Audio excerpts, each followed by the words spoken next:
How's that now? Should have sound. Apparently my headset turned off.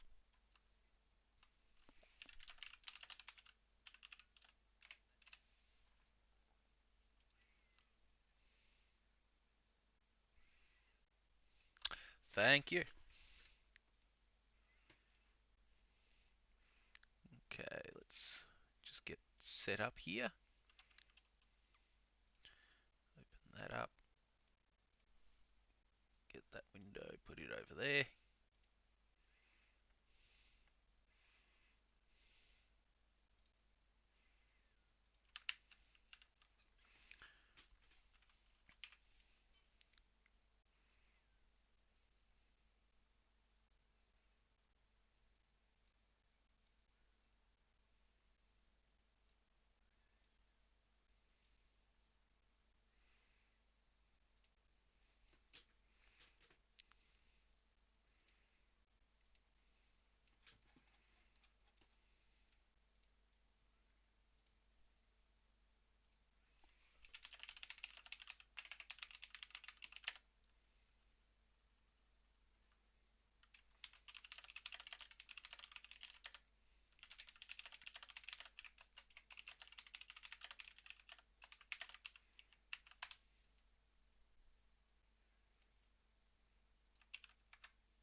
Okay, I'm just getting set up here for anyone that's watching. Today I'm working on a Phoenix Foundry V-Class tender, so the same class as V499 that I've already released, but we're looking at the later versions built in Australia. So one of the most obvious changes, if I move this part here out of the way, is the flared top to the tender. Some other changes around the top. It also has different tender bogies and a few changes on the locomotive. So it's been a while since I've done a live stream, so I'm still sort of getting things set up. So hopefully I can get right into it in a minute.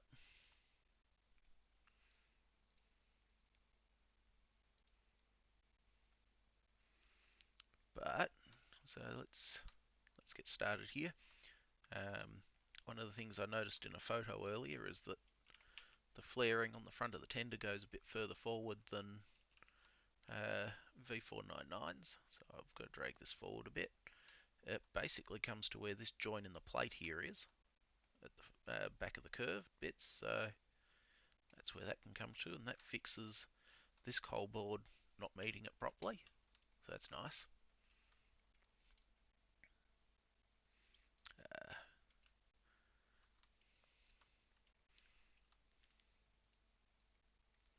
and Yeah, so I'm about to start texture mapping this flare. I've got to match it to the texture mapping of the top flare that's sitting up here.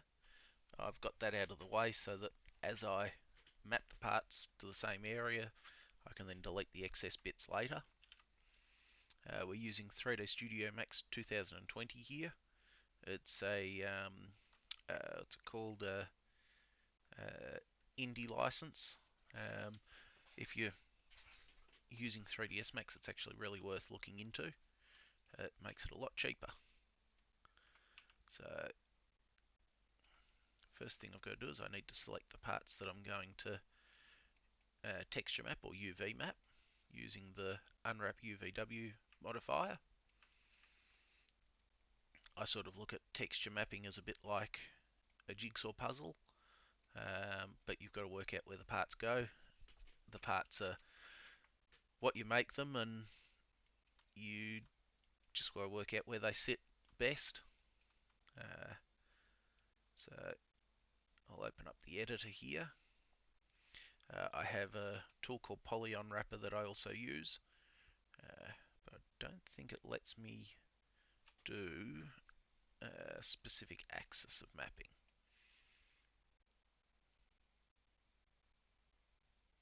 So in this case, I have to go back to the standard settings. I want an x-axis mapping so that it flattens it across on the x-axis. And then we click on Quick Planar Map. Yeah, I have thought of doing some other VR rolling stock. I actually have started a K class. It's currently in development, but I just wanted something a little bit um, easy to work on. The K class has got quite a few uh, hours of work needed to get it anywhere near being in game. I might pull that up a little bit later, maybe do a little bit of work on that. But for the moment, I want to try and get a two-tone green version of the V-Class into trains. So that requires a few modifications that I've just shown. Um, one of the things we can see here is the texture mapping of the previous flaring as against what's already been mapped with the curved flaring. The aim here for me is to try and match these together, and I don't think it's going to work as well as I wanted because they're very different shapes. So that's something that just happens from time to time. You can see it's just sort of overhanging that end. So if I close this, I don't know why they're that much different, but that's interesting. If I apply our material for the tender, so this is the material editor, and I'll just go down so you can see all the different textures used across the whole locomotive. These are our driving wheels, front pony truck, the number plates, and this one here is the tender. So if I apply that to this flare, we should be able to, I don't know what's going on there, but yeah, so that when I now open this up, if I go update map, nope, I have to add another unwrap modifier. That's okay. Go select both, add another unwrap modifier, and here we have them, and here's our texture map. So if I select that, and that's selected all down this end too, I really need to have these ends at the same point, otherwise it's not going to quite work. And I see why it's so different, because if I put that there, it's not that much longer. I'm really not sure why it's mapping so differently, but so be it. Because that should be the same, that's the same. That's what it was, they are different heights. So one of the things I can do is they are fairly different, so I might, I can't remember if I can extend into that area. One of the problems we have is that when I'm modifying a texture map like this, I can't actually see where different parts are mapped, and this looks like a total mess. As we can see here, we actually have the brackets that sit under the tender for the brake rigging are mapped into this area here, so I can't extend into it. And when we come to this spot, I can't extend this way either. I don't know why the tender filler lid's moved over there, but it apparently has. This is one of the problems you face. G'day, Brendan. This is one of the problems we face when modify an existing model, is sometimes things, when they get moved around, can change, especially when you're trying to get it to update certain parts of the texture map automatically. So what I'm going to do, just because it will make it easier, is I'll just make it a little bit shorter. Because we have to fit it inside the same texture space, but I think one of the things is that that's flat, so I can stretch that up, and that'll actually bring some of these, or actually, if I select them this way, what I can do is start to move them out a little bit. It's not perfect, but we can sort of flatten it out a bit so that it's closer to being a flat, like sort of unrolled texture rather than um, just straight onto the side. But I think I'll just stretch the whole lot. It's not perfect, but it gives us a bit more texture resolution and helps it fit what's there already a little bit better. As you can see, there's a lot of excess texture maps sitting around. That's not a real problem because we're going to map everything properly as we go. I'd much prefer to actually sort of unwrap the textures in this situation, but the tools I've got don't want to do it automatically, and doing it manually can be very messy. This is for the V-Class 280. I'm modifying it into the Phoenix Foundry built versions, which the original V-Class V499 was built by the Baldwin Loco Works in America. This version was built locally in Ballarat in Victoria to the same design, but with a few upgrades done by the Victorian Railways based on the experiences with V499. And some of the changes were simply to improve upon that existing design. Yeah, I think that they're all, I'll just get them out of the way. So if I go back to this one, we'll bring it now. Oh, that's an interesting challenge. I've made a bit of a mix-up here.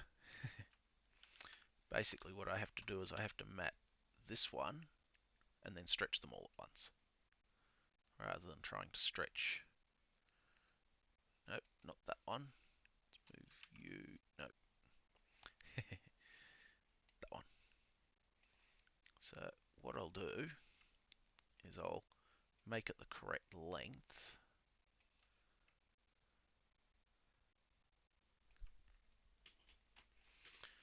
And then we'll stretch them up to the height we want after, rather than trying to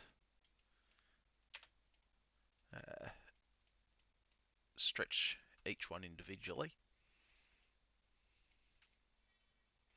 The problem with stretching it, of course, is that you can end up with pixels on the texture being stretched. It doesn't necessarily always work well, but in this case it can help to just give you a little bit more resolution in some directions. So for example, this curve section on the front here, so long as I just follow the contour of the flaring on the tender anyway, it should still look good. The concern would be, of course, that the lines on the bottom and the top may not have the same thickness as the vertical bit here. If I have a problem there, I can always stretch it back down to something suitable. As you can see, texture mapping tends to be a little bit time consuming. Thankfully, the majority of the model is already texture mapped, and that's part of the goal here, is to only have to modify what I need to get the Phoenix Foundry version built, rather than having to build a whole new tender and whole new texture map. One of the things I've been experimenting with on the K-Class I've got in development is to build and texture map everything pretty much at once. So effectively I make a K-Class that has every version of it built in. Yes, texture mapping is definitely one of the most frustrating parts. I I often find it can be quite relaxing in the right state of mind, but if you're not in the right mind frame, it can become very taxing. As we can see here, it's mirrored the texture mapping, so the curved front is actually at the wrong end. So for this, we just mirror it.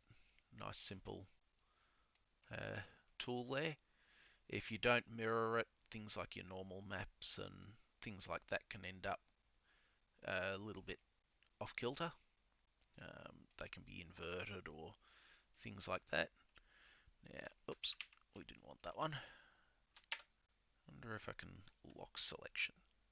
Yes, good. So what I'm doing here is I'm matching the two sides to each other so they are the same size. This way, all of our texture mapping is uniform. One of the most important things for a good texture map is that everything is uniform as possible.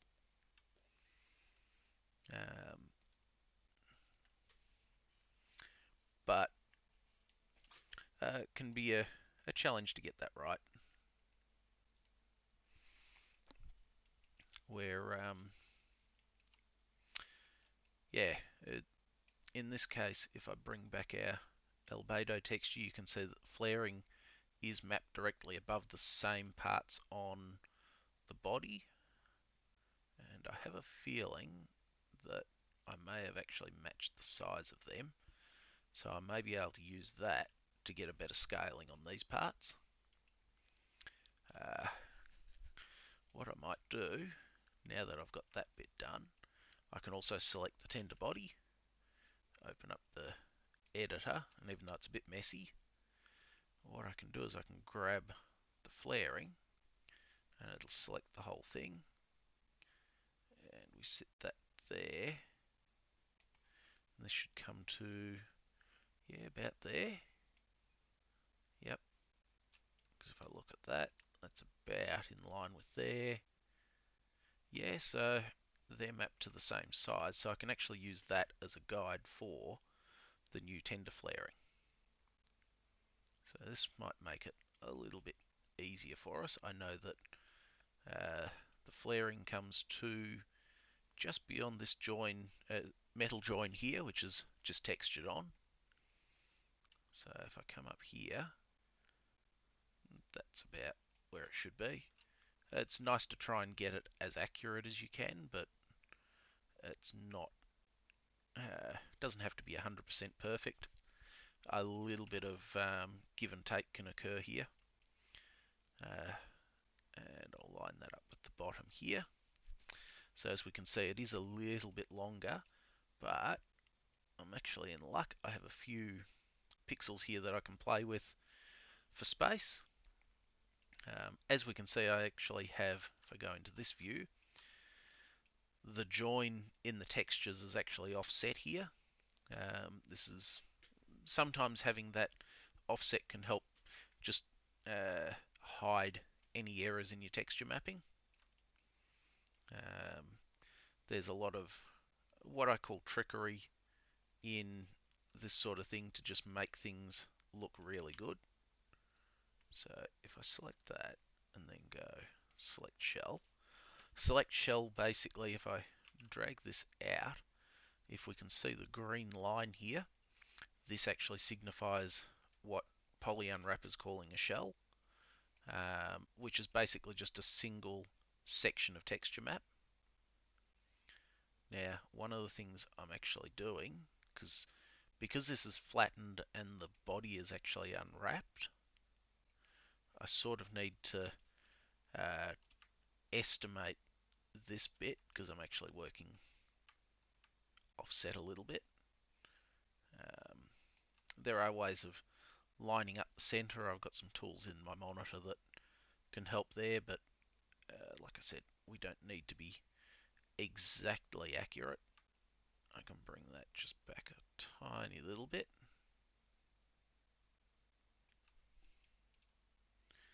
And I'm going to call that good enough. So we bring that back up here. and they're not touching, so we've actually got some good sizing there. And then we'll do the same for this one. Again, I can bring this down here, and we'll expand this out till it's just beyond that join line. And I'll bring this end back a little bit now. And then, oh, there we go, back up to the bottom of that one.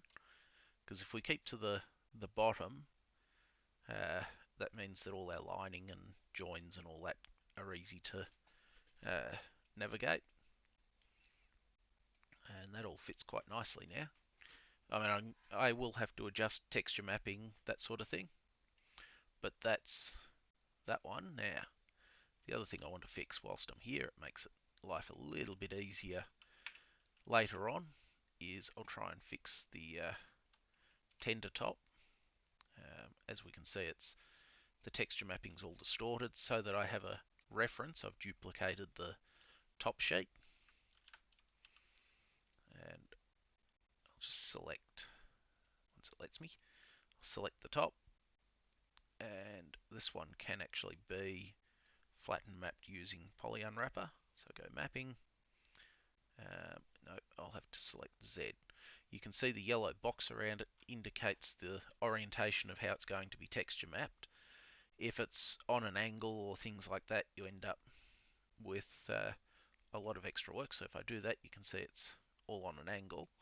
I click on that, and the texture's actually ending up on an angle in here, which we don't really want.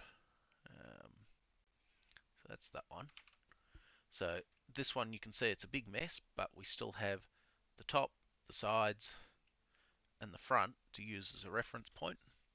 So once I select that one and flatten it, we then go in here and simply match it to the space that this one takes.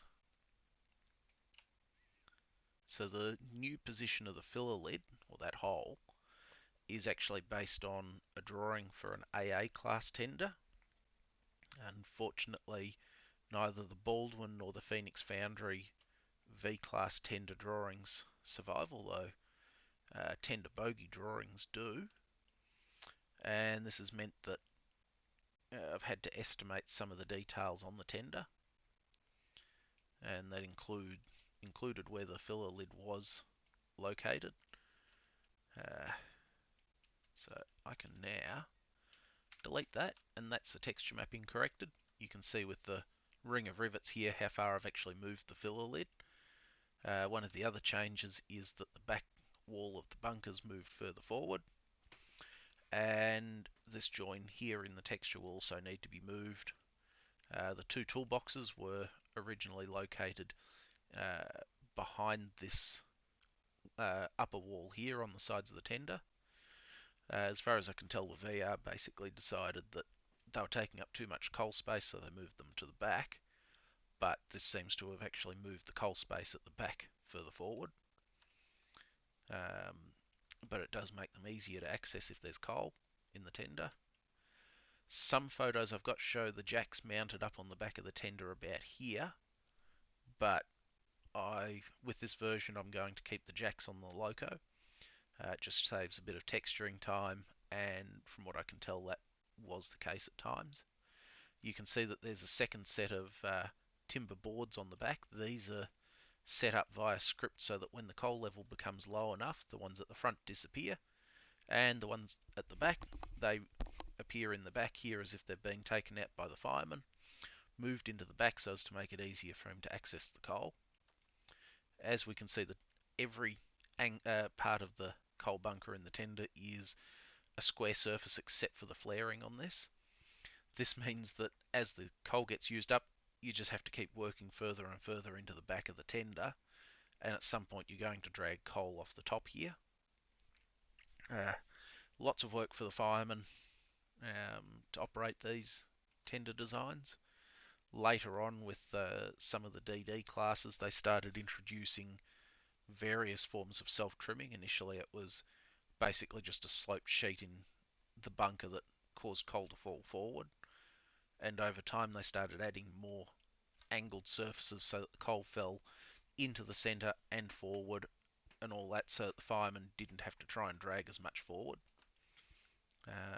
to various degrees of success. But the current tenders behind preserved locos all feature much newer methods to self-trim the coal so as to make the coal fall forward and inwards.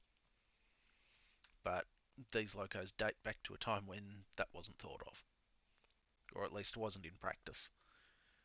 We can see the toolbox on the back here with water.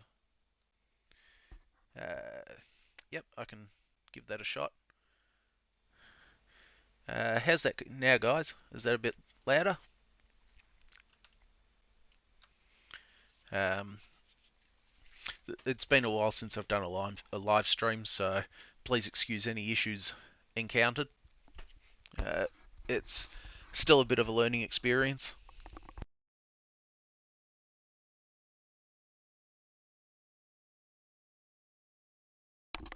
Thanks, guys. So, now that these are texture mapped on the outside, I need to now texture map the edge. So, compared to some of the other locos I've done, one of the design choices I've made with the Baldwin V class, and I'm going to carry this across to the Phoenix one, is this edge is actually mapped separately. That way it can just get a little bit of separate weathering, that sort of thing. I don't know if it's that necessary, but it does give it its own surface. Um, the uh, the less you reuse mapping area, the better. That's the inside edge of that. We'll get to that one. So this one, very simply, is mapped top down. So we can see that surface there curving in. It looks really weird mapped like this. And then select the top flare again, unwrap UVW. Excuse the train horn in the background if you can hear it. I'm right next to the one of the suburban lines in Melbourne, so you might hear the odd extrapolis come through. As you can see, this is a much thinner surface, but once I expand it up a bit, it might be a bit better. Because it's a fairly insignificant part, it's not too much of an issue to stretch it and things like that. As you can see, it's cutting a corner there, and one of the concerns is that because it's mapped around other components, excuse me, it may conflict. So if I select the tender as well, add another unwrap UVW modifier, and that looks like it's pretty clear of everything, which is good. So I can actually undo that and just go back, because we don't need that now. And the next step is the inside surface. And I'm trying to match all the mapping up, so this is 1, 2, 3, 4 segments in the corner again. So 1, 2, 3, 4.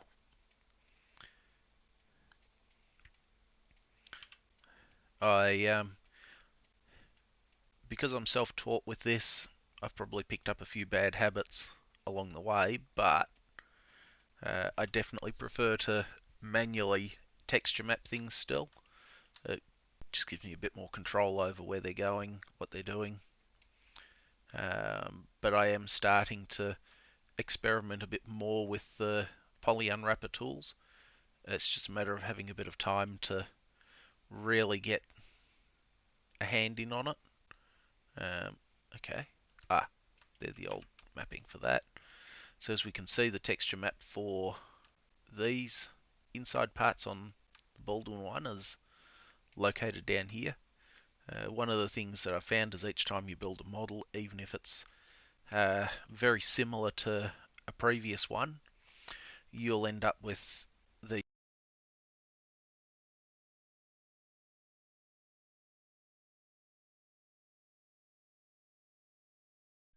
Sorry about that, my headset just turned off again. I'll see if I can stop it doing that, because that's not a good thing to have. Uh, in here, never. That's better. Okay. Uh, just undo what I was... Yep, that's what I wanted. So we'll get that to the same length. Height doesn't matter too much. And then the middle.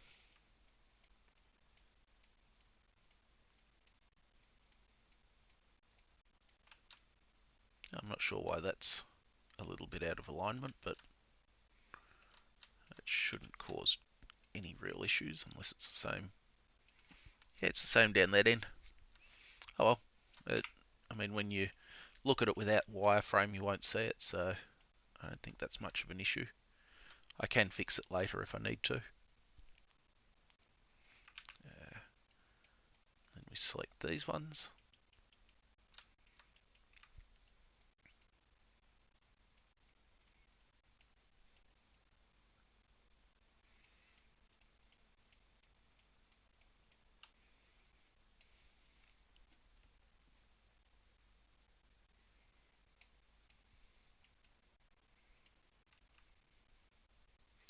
There are very, very many ways you can do this. Definitely not saying that the method I use is the right one. Uh, it's just the one that I find works well for the content I'm making. I have had to change a few of my techniques lately so as to work better with some of the texturing tools I'm now using, such as Quixel Suite and Quixel Mixer 2020. They certainly make some of this a lot easier to paint. However, for the V class, everything is still textured the classic way in Photoshop. I use photo texture overlays on the textures. So if I go over to the tender here, you can see all the damage on the top. That's actually all just photographic photos of damaged steel, things like that, that get turned to a grayscale and then simply overlaid on the top. It can make it a lot easier to make it look realistic without having to texture every bit of damage into it and things like that. So it's worth having a play with them. You can find a lot of them on websites like textures.com, I think it is, or something like that. Just make sure to read licenses for any websites like that before you go using their textures. And if you've got a mobile phone with a camera, you can simply go out and take photos of rusty steel, scratched steel, things like that. Make sure it's a reasonably sharp photo, although when you rescale it down, you'll probably lose a lot of that sharpness. But you can do a lot to improve the look of your content just by doing that.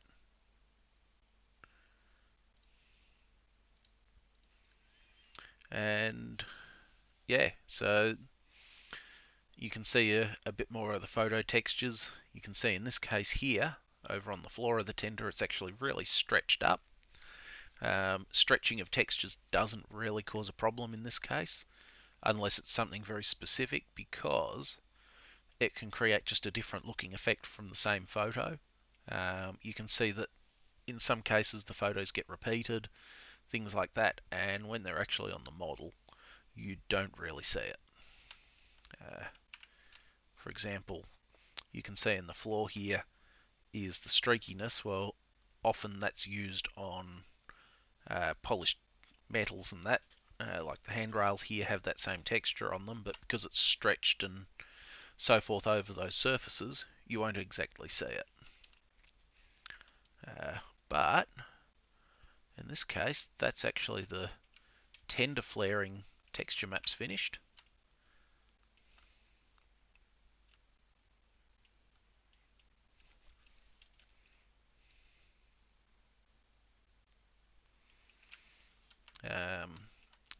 need to check these because I have done a lot of modifying to make them match the curved tender, and we can see here that they're actually straight in the texture. So what I'll do is we select the element, clone it so that we've got an example to work from on the texture map again, and then open up UVW editor, and that wasn't what I wanted to do, but we select the face again and we start mapping the texture. And because it's a fairly flat surface, most of our automatic type tools will work fairly well with it. Now that one is top one.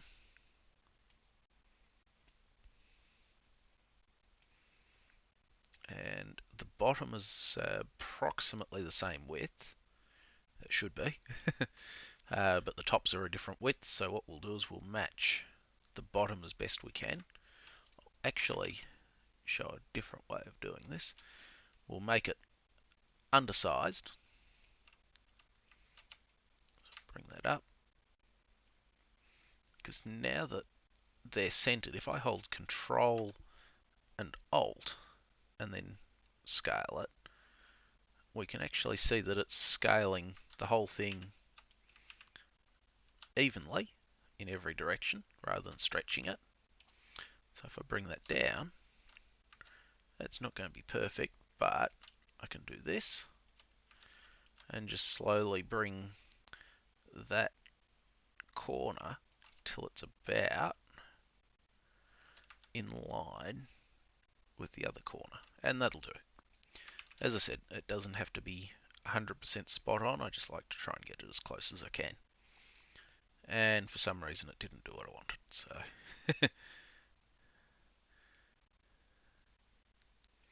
the fun of doing this stuff. So I reckon that's close enough. And then we'll do the back.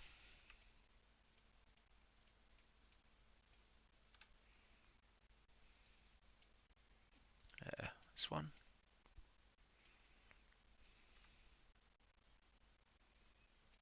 Thankfully I don't have to remap most of the other components. Should double check though that no, that won't cause any issues there. That might overhang the edge there a bit, but we'll see.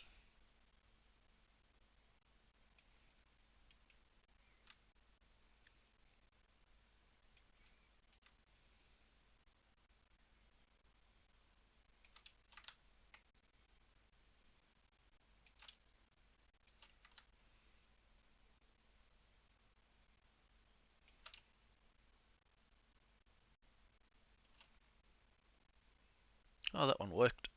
I mean, I can always go like this and actually make them just a touch smaller so that they still fit the area that we've got for them. And I think I'll do that. They're a fairly minor component in the long run. It doesn't have a lot of texture detail on it. The front ones are definitely timber. I believe the back one's probably sheet steel going off the way it looks in photos and that, being fairly thin. But there's not a lot of information on it, which isn't a real problem, but it's just one of those things that can be a bit of a challenge building these things, especially locos or wagons or similar that are long since scrapped. The only real surviving parts from the V classes are a builder's plate and a set of tender bogies, which are under the Q truck at Puffing Belly, which I had the pleasure of doing some paint work on a number of years ago now.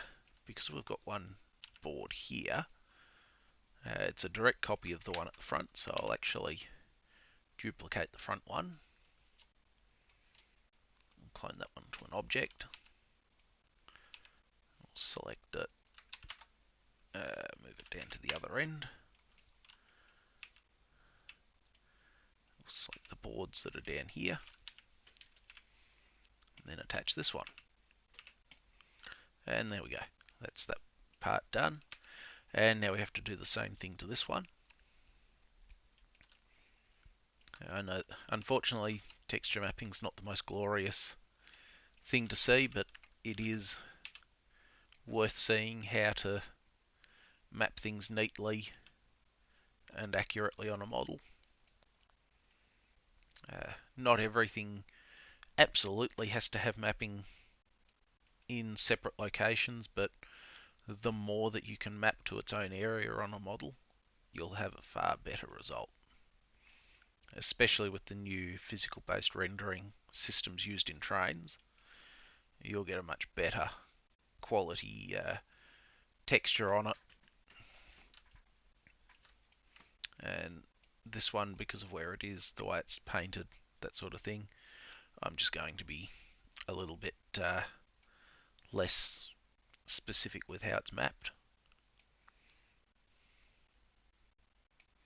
It still uses the space quite efficiently, so it's not a huge issue. We only want one on this one. And because they're almost unseen, I've just got them in there for the odd angles that could show it up. The end pieces are just going to get left. Just need to be able to select that to scale it down. That's right. So compared to the original version, this is all actually mapped to the wrong area. So I'll have to pull up see if I can find the original piece in here. So this is, I've just remembered that this was actually cloned from one of the front boards. So down here we've got our layers list, and we can also check that, and unfortunately I'm going to have to jump into another 3ds Max window, which you guys won't be able to see. So just bear with me for a minute.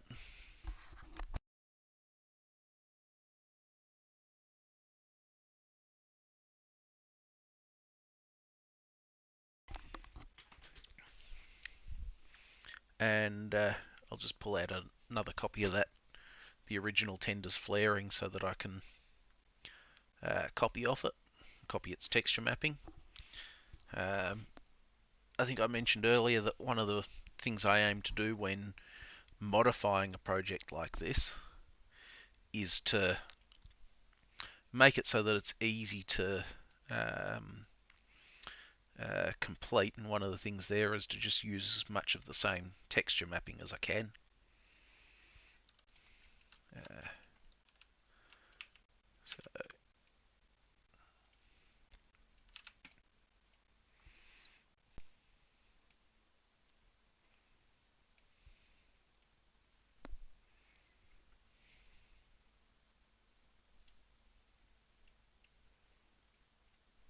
And there we go. So file, import, merge. You'll see that in here I've got all these untitled Max files. These are all parts that I've saved out of other projects to merge in. Use scene material, and now you can see where the original board location was. It's a lot further back, but I can now select the two of them. Oops, there we go, and we can see where the new one is at the top here, and we can just simply move that down.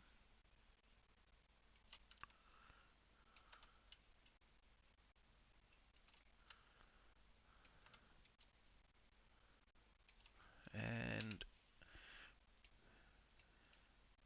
because this is a fixed part, I can actually go into wireframe mode, and that one's polygon mode. We'll just delete these end faces because for this one they'll never be seen. delete them, and that just saves us having those extra polygons in the scene. It's even with modern computers, it's still very much worthwhile keeping a close eye on your polygon count. So, for example, the tender here right now, it's about 19,000 polys or triangles. The entire scene in the 3ds Max file is about 600,000, but that includes all levels of LOD or LOD, level of detail, and lots of base items. So when I'm building, I save out or clone things that I'm going to do destructive changes to, so like Boolean cuts or that sort of thing, so that if I need to go back and redo it, I've still got the original. You can see up here I save incrementally, so I'll save the file now. You can see that the number's now increased up to 10 here. That's so that if I make a mistake somewhere along the way and don't have a clone hidden away or stuff like that, I can easily go back and redo things. Or when you're making level of detail, it can be handy to have an original source version of a part so that you can simply reduce the number of sides, for example, and then redo it, redo the mapping. So for example, the handles here, the ring, I'll have an old save that has that before I did any destructive changes. So that one would have been, I think, Taurus. Oh, just make sure I'm on the right layer here. Taurus. Okay, that's rather big, but you can see it's just a big round donutty thing. But you can see over here we've got segments. I can change how many segments the object has, how many sides it has, and being able to go back and change that and then redo the texture map. You've got some automatic mapping tools for this sort of thing that work really well. It just means that I don't have to try and manually reduce vertices or faces on it and face having to remap it very manually. I can just use the automatics, or in the case of this one, I can simply go down through the previous LODs. I'll update them for all the changes I've been making, and you can see our final LOD is a very ugly little box, but that's a very performance friendly lowest LOD. That's just baked. I have a don't want that. You can see I've got a projection map on it. I've got a higher, basically a copy of LOD 3 in another layer that I call bake. So you can see that's actually what I bake the texture off. I think that's probably LOD 2, if anything, with just a higher LOD bogey set. It doesn't really matter. You just want to make it blend out as best you can into the box. And the idea is that when I bake that from this one, it captures all the textures on it without needing to try and manually paint up the lowest LOD. Once you get it set up, it takes about 2 to 3 minutes to render it, so that makes life a lot easier. The next step on this is I'm not sure. I think the next step I'm going to take is to actually hide those ones. Where's our tender bogies? So they're the Baldwin ones. Here we go. So this is two different wheel sets sort of sitting on top of each other. We can see the spoked ones, and if I bring, where is it? There should be a bogey render. I know what it was. Tender bogies render. Nope, I updated them last night apparently. So if I bring up the Baldwin tender bogies, we can see that they're disc wheels. I don't know what's showing vertices, but so be it. So yeah, it shows the V499 arrived with Baldwin disc wheels, a shallower set of bogie frames, so they're from the top here to the bottom is much shorter, and a very different set of axle boxes. G'day, Evan. Yeah, I've got a YouTube channel that's been around for a while, but I don't use it much. I'd like to make a change to that, but we'll see how we go. But yeah, so if I bring up the front tender bogie, you can see the um, standard spoked wheel set. I haven't looked too closely if the later period Vs, so the Simples and Canadian Red era, got standard spokes, but I know that the Phoenix Foundry ones had these slightly fancier looking split spoke wheels. This wheel set's off my Type 1 DD class from quite a few years ago now. So you can see that the wheels have much longer segments and fewer segments. The newer wheels have a lot more. I need to have a look at the Baldwin one and see. They're about the same number of segments, so I won't change that. The more segments you have, the smoother it looks, but of course the more polygons there are. I'll just use the align tool and bring it back to where it should be. So what I'm actually going to do is select the split spoke version, and I just want the spokes out of them. That's all we need. And then I'm going to duplicate that wheel set, because I may have to do some texture mapping changes to it to make everything match up. Delete the old spokes, even if they are rather nice looking spokes for a tender bogie. They're not really needed.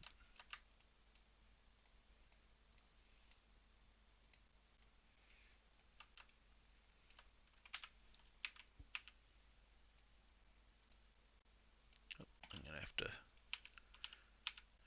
remove the material from that.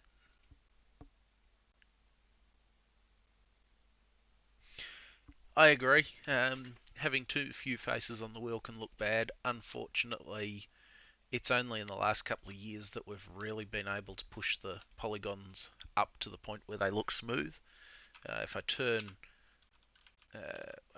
turn edged faces off, you can see that there is a little bit of segmenting on it, but it's not that obvious. I tend to focus more on the drivers having lots of polys, because they're the thing. Like the loco is what you see front, like up front and obvious. The tender is less obvious. That said, with the K class, when I get to rebuilding the tender, that will hopefully have a few more polys. I'm still not sure if I'm happy with the look of these split spokes. I'll just see if I can bring up, see what happens here. I may break everything or I may not. So if I bring up that one, hey, that works. So you'll be able to see here some of my reference photos for the V class. Unfortunately, a lot of fairly low detail, but here we can see a set of split spokes under a tender on a V. In this case, they look like they have a bit more shape than what I've modelled. So the question is, do I have... Well, that one looks like it has... I can't tell what spokes that has. So this is the version of the V class I'm working on anyway. This is a Phoenix Foundry V in two-tone green. There are changes that they made in Canadian Red, so if I can quickly find a good photo of a Canadian Red one here, but not the simple expansion. I did have one I was looking at last night. Excuse me. Oh, no, can't see the tender bogies there. Um, this is an early Canadian red one, so there's very little has changed on the tender for this version, but the loco has changed a little bit. Compared to the green one, it's got the extra oiling lines on it. But this one appears to still have the original tender front. But when I can find... And this one, same thing, it seems to have the original timber front on the tender, and I reckon that's got standard spokes on the bogies. But when I can find the one that I was looking at last night, this one, we can actually see, if I zoom in, we can see that there's a curve to the top of the tender here. From the photos I've looked at, the V's got a tender front very similar to the AA class. I did have another photo that showed that. Here we go. This one shows it quite nicely. It's got a very obvious curved front on the top. So they definitely got a tender front very similar to the AA class and the later DD classes. So similar to my Type 4 DD's tender. And we can see as a simple expansion here, it's still got split spokes on the tender bogies. This is much later. This is now in very late Canadian red. The windows have got two separate panes of glass. They are huge windows, so that's not a surprise. But we've now got standard spoke wheels, but of course it's a simple expansion version, not a compound. Compound version here, simple expansion. The thing is that between all of these photos, when you know what modifications were made throughout their lives, you can start to work out what details may be in, say, this photo of a simple expansion that I can't see in a photo of a compound that I can still use. For example, the oil cups mounted above the cylinder. This shows a bit better view of the mounting bracket for it. So that might not be visible in another photo. An interesting one of V499 before being renumbered rather in the dirt in, I think it's actually Port Albert. I can't remember what the decision in the discussions online was.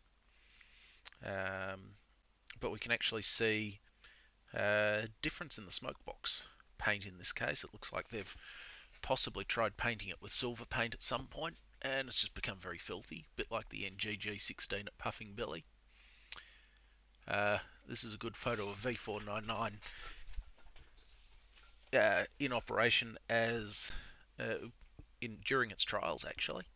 The V classes did not stay as compounds, so every one of the V class, except I think possibly two. No, every member of the V class was rebuilt as a compound. Two of them were scrapped before they got renumbered to the 200 onwards block. V499 was the last in operation, and we have a photo further through here. Another one of a simple expansion V. When they became simple expansion, so the single cylinder, they also got a new boiler among other changes. There is a photo of V499 towards the end of its life, this one. So this is a fairly interesting photo. It's V499 within the last few years of its life. It's been renumbered into the 200 series block, and it's most likely in, I think it's the late 1920s or the very early 1930s. V499 lasted until about 1930. So they actually did operate alongside the first few K classes for a few years. They were known to have operated on the Cudgewar line before the Ks came into operation, but so far I haven't seen any photos of that. One of the interesting things is that V499, being a Baldwin loco, is actually coupled to one of the Phoenix Foundry tenders, with the Phoenix Foundry plates still mounted on the tender. It'd be interesting if we knew what number that tender had, but I'm not sure we'd be able to find out. This shows One of the V's, 520 something, in almost pristine Canadian red as a simple expansion. But I think what I need to do now is actually dig out an HO scale split spoke wheel set, which Steam Hero Models have produced a fantastic set of, and I have quite a few under some rolling stock, as well as in a small tray, and see if I can improve the spokes on the split spoke wheels here before I try texture mapping anything. So I'll detach them, and to make life easier, because they do just sort of tile around the wheel set, I actually select one set of the spokes. I'll detach them, and there is going to be a bit of guesstimation here. Because they're centered to the wheel set, I'll just bring them out here, and I'll bring a copy of the center boss and the wheel as well. I'll just attach them as clones out to the same spot, so that I can make sure that they meet the wheel set properly top and bottom. And then what I've actually noticed is basically I need to bring this down to about here and cap the top in. So I'll convert this to an editable poly, and we'll go this mode, create. We'll zip this around the top here, and it didn't like that. Okay. Let's try just detach one side, because I can do some mirroring and some other magic here. If I select that, will it let me cap it? Hey, that worked. It's always nice when things work. And then we'll go and extrude this. 0 foot, we'll just go 1 inch, because I reckon that's about what that would be. What I'm noticing is that they actually spread back out, creating another gap.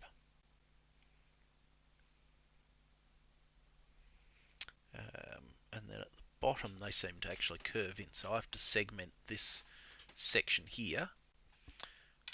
So I might actually just totally remake the spoke, but we've got a guide to remake that now. As you can sort of tell, I'm just making it to look the part rather than be exactly accurate to something I don't necessarily have the information on. It'd be lovely to have drawings for everything, but we don't always get what we want in that respect. And it makes for a nice challenge. And part of the fun of this, of modelling stuff for trains, is the challenge in it.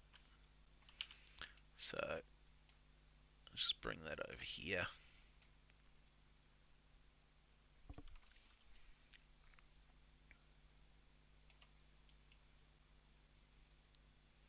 So what I've noticed in the HO scale wheel set that I've got is that the curve tends to be further down the spoke,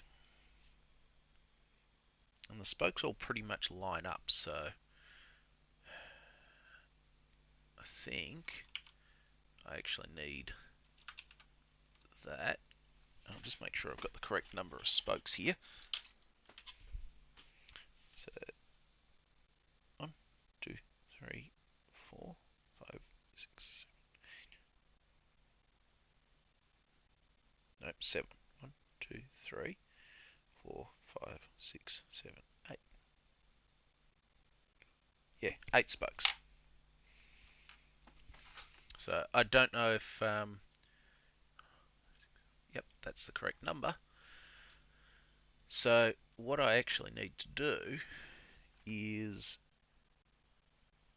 have them basically curve out and down, so there's more of an angle at the top, and then basically they meet at the same point down here. So I actually do need that templates sitting here. As you can see, they don't quite meet the center boss properly. Just make sure that's all lined up. So what I'll do, that one, just select these and actually use the scale tool and make them sit better, and this just becomes a really nice guide for getting everything lined up. That didn't work as well as I hoped. Oh well, we'll just estimate it. We make it look good and see how we go. If there's a bit of overlap, unlike the real thing where that would be really bad for casting it, we can actually do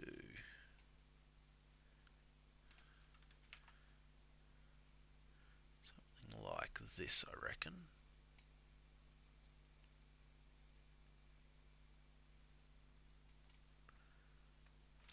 Okay, let's just bring that over here. Yeah, I think that's about what it should be.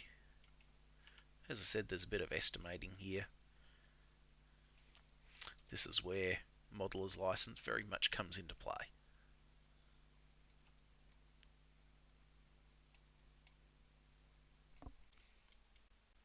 Hey, Mick.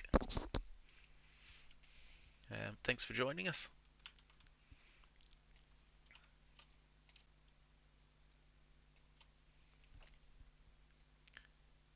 So the good thing here is that we've got the clone tools and all that, and that doesn't seem to have worked as well as I wanted. Huh.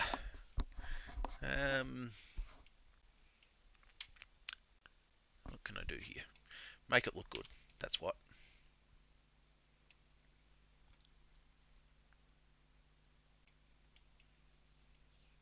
They do seem I don't even know where my wheel set's gone now. There it is. The spokes do possibly appear to thin out at the top a little bit, so I see how they work. So there's a gap between them. So if I bring that over to about here, basically they come down at that angle and then curve into the center boss. So I think that I need to bring that back over this way a bit because it's a bit thick. And then from that I should be able to go, where's our extrude modifier there? We'll just go into the top view.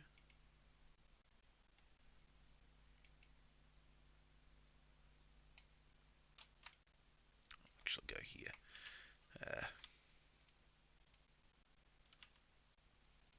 We just want that X measurement.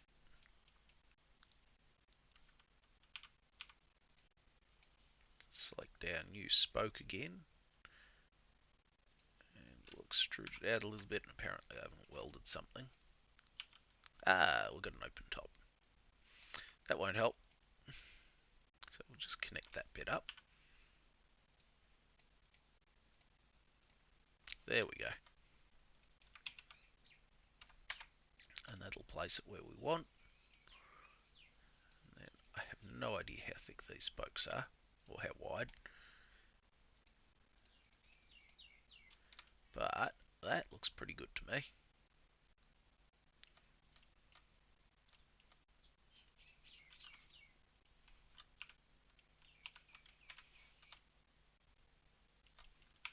I reckon that works. So we'll now align that to where the axle would be as such, but we only want the y-axis, so I can then go and copy it and mirror it, and there we have a split spoke. And that looks a lot better. So the next part is apparently they taper in at the top, so this is another nifty little tool, is the freeform deform, FFD. Select the top, and we'll just bring them. Go away, shadows. We want shadows off. That's better. Now I can actually see what I'm doing. I reckon about there.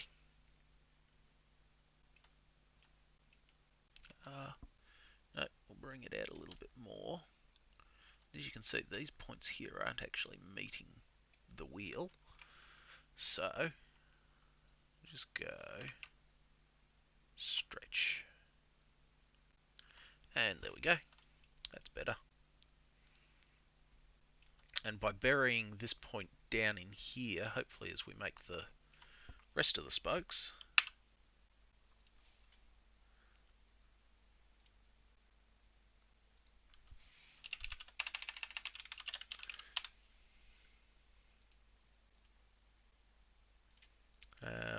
yeah, with the rest of the spokes, hopefully they'll fill in properly. So now that that's done, I'll save. I'll actually collapse to an editable poly. We'll select that one. We'll attach that one, sorry. There we go.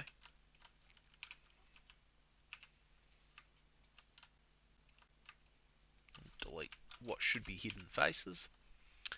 And now we'll align that to the center of the axle on the Z-axis as well.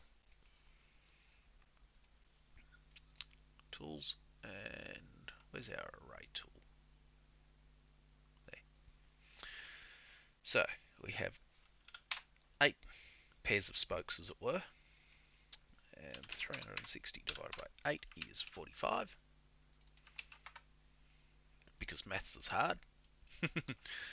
And that is now a set of split spokes. That's pretty much all there is to that sort of thing. We can see that they sort of match up the other set that are in here. So I'll delete them. And I have no idea how I mapped the original spokes on these wheels over here. So we'll find out in a minute. I shouldn't have done that. That way I can texture map the spokes, like one pair of spokes, and then do the array tool again. So I know I'm sort of repeating the same steps, but by arraying it, oh, that's not what I wanted a group. Yeah, by running the array tool and actually setting them all up, I can see that they look good, they work well. They appear to be more what the HO wheel set looks like, which when I've looked at some full-size ones, they appear pretty well accurate, which is what is normally the case with Steam Era Models products. They can be a very useful reference for 3D modeling, as can most other model products. You can use that to sort of get the feel for it, see how everything goes together, but then you can use other photographs and preferably drawings to get the actual exact dimensions and that sort of thing. But having a physical model in your hand to look at, it can just let you sort of look at it at that slightly different angle and go, oh yeah, that's actually how that sits. Especially if you can't access the full size ones. So we'll have a look at this wheel set. I'll add a unwrap UVW modifier to it again. And, oops.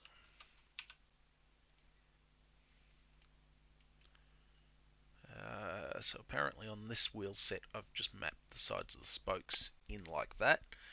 I have a gut feeling on the spokes on the loco of V499, because of course the previous tender wheel set were disc wheels, so I didn't have to do anything like this, but it's got a modifier already. Oh, that's not what I wanted. And looking at that, yeah, so all of these shapes here are actually the sides of the spokes. The fronts of the spokes are mapped inside the wheel so that this line matches up the center boss. and the counterweight up here, things like that.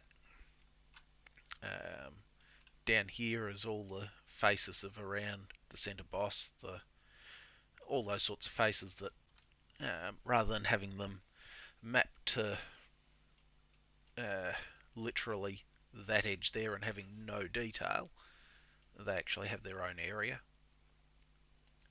So you can see the driving wheel texture map here. This is all for the coupling rods, connecting rods, valve gear, that sort of thing.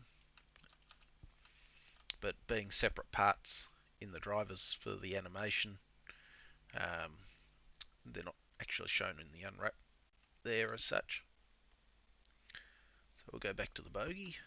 I can delete that one now because I won't need that.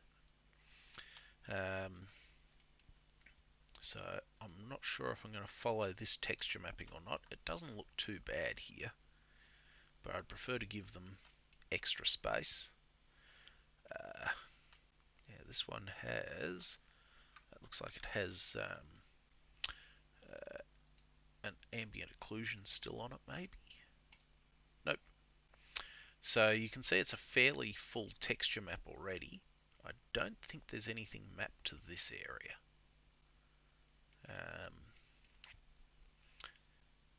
They are a slightly different bogey because they're taller to the ones used on V499. G'day Frank and Jacob. Can see where the axles were. I have a gut feeling this does have the ambient. Yeah, it does have the AO bake on it. Generally, when you're working with PBR materials, your AO bake will be actually in the ambient occlusion channel of the parameters map, not in the albedo. But this may be pointing at an old copy of the texture.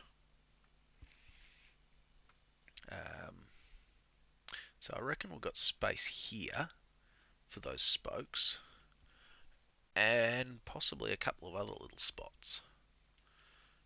What I'm going to do is I'm actually going to hide that. I'll go to the rear Baldwin because it's got a few extra parts on it.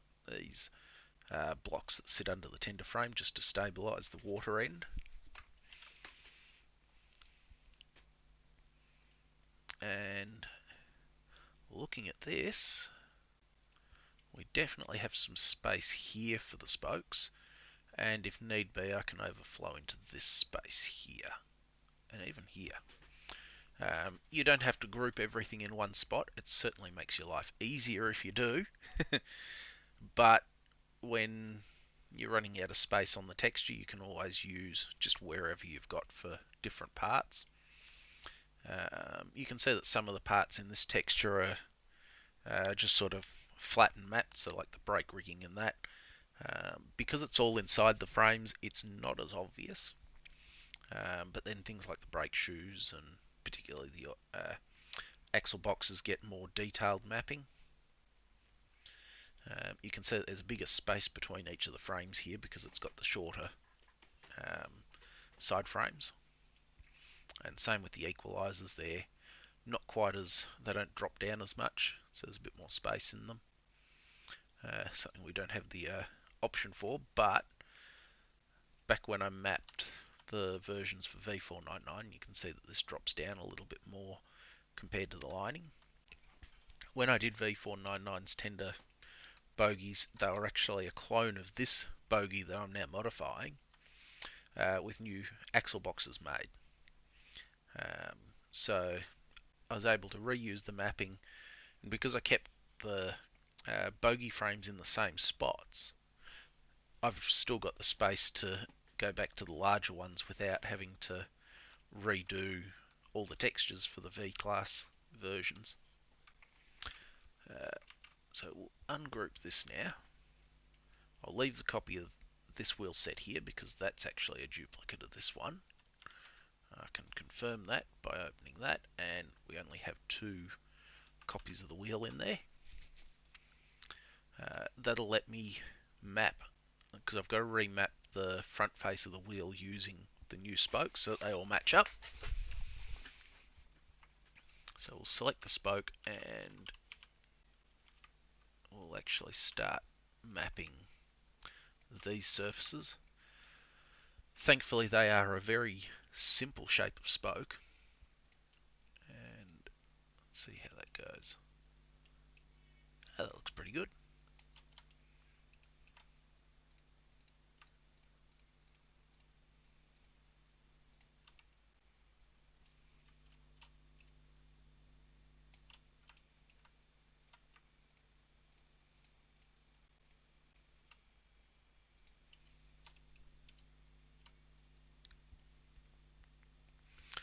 It's a bit like with modelling HO scale or anything else like that. There is a big element of compromise for what you are and are not able to achieve with it. Um, because time's a factor, you can't work on one project forever. Although the V classes certainly felt like it. They took me, I think, about 5 years from over 5 years from when I started the rebuild to when I actually finished it. But in that time, I actually released a few other projects as well. The M class 440s, the Type 4 DDs, Type 4 D1s, freelance set of D1s. So there's been a few releases between starting V4, the V class, and finishing them. And yeah, it's that one's one of my longest projects. A few of the earlier ones have felt longer, but the V, because I worked on it off and on, it certainly took the longest. So I'll delete these now because they're actually, this one's now mapped. I could have used instance and that would have done the job for me, but so be it. I didn't think of that. It looks like they all seem to make it into the center boss, center hub, or whatever you want to call it. We can flatten that or collapse that stack. We'll now attach all the spokes together, even though they're all mapped into the same spot,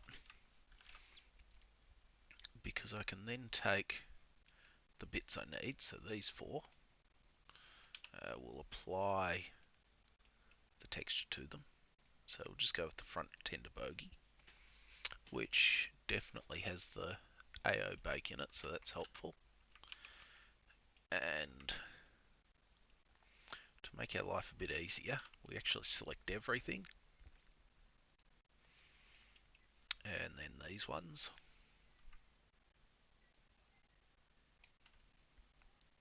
And for some reason I'm not seeing the tender frame.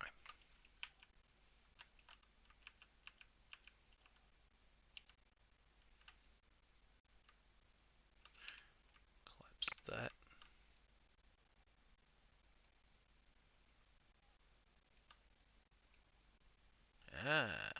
Let's try that.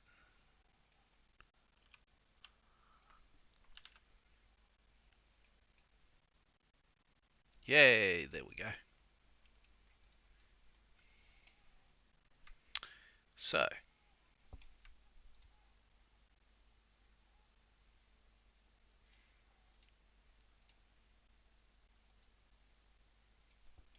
we've now got our base set of spoke sides. They don't need a huge amount of texture space, in all honesty. It's nice to give them a little bit, but if need be, we can limit that. Because I'm not going to get a lot of space in there, so I think the best bet is to start up here.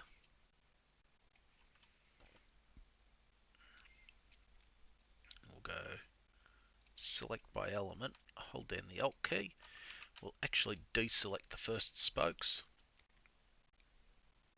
move that across, deselect the next ones, move it across, and that's about as far as we can go for that lot. We'll move it down, we'll actually go back across, try and line them up as best we can.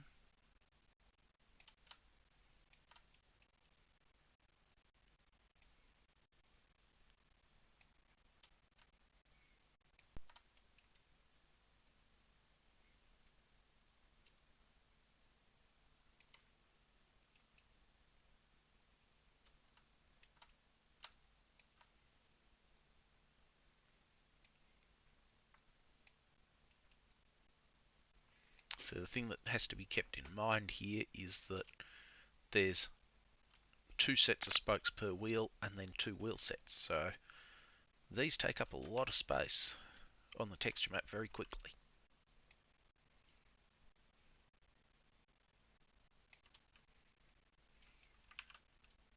Yep, so we can now deselect that.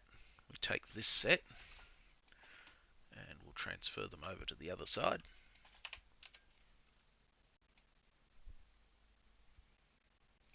We won't clone at this time.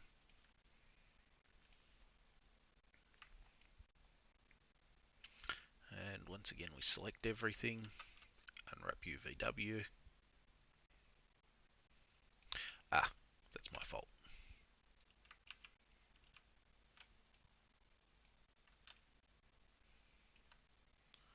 We'll mirror that again. That might actually fix that now. Nope.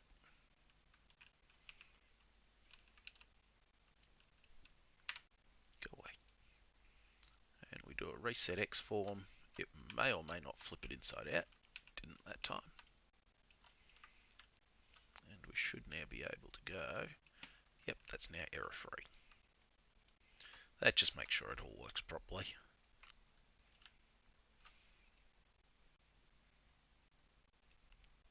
Like I mentioned before, it's good having everything mapped to the same places between versions of basically the same model.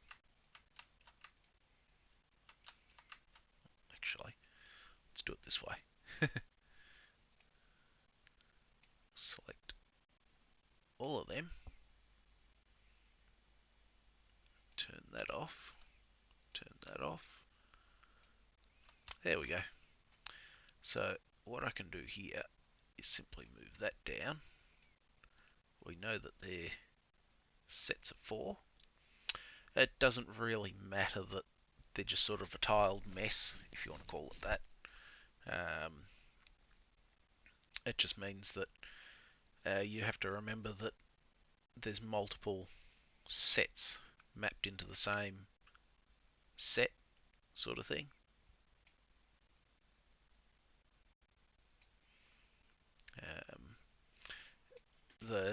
All of my current models are not really designed for ease of reskinning the way that old models used to be.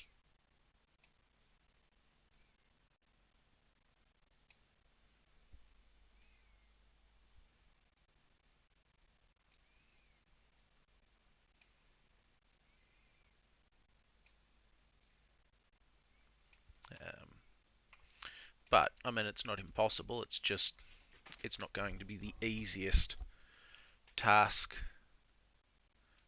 compared to some models that have been released. For my own work, I actually make I can export out of here, render. I can click on that one. And you can see it makes a template of them at whatever size is selected. So that's a 2048 by 2048 texture, and it's showing just the mapping of those spokes. So that's just a common way of doing this. Yeah, they haven't been cloned. Nope.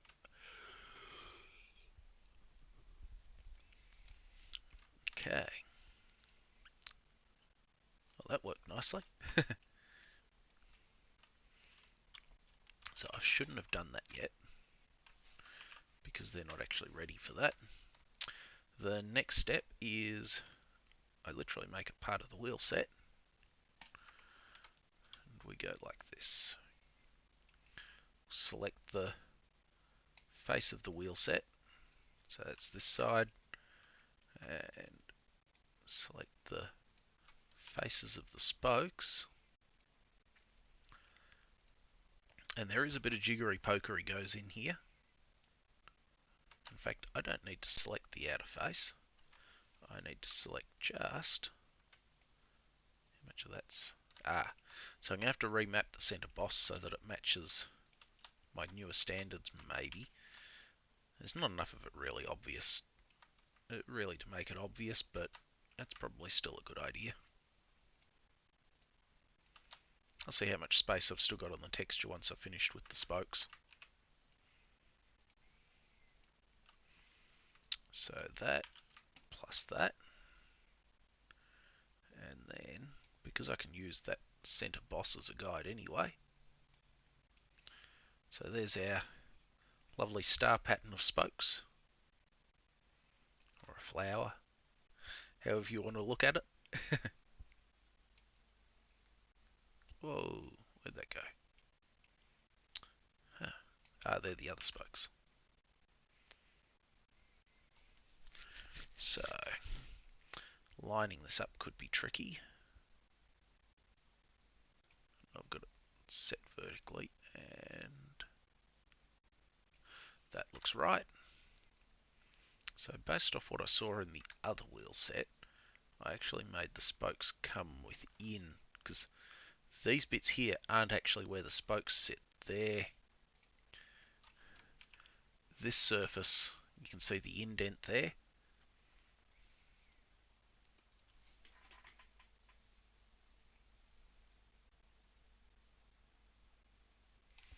So yeah, that's that wheel set starting to come together.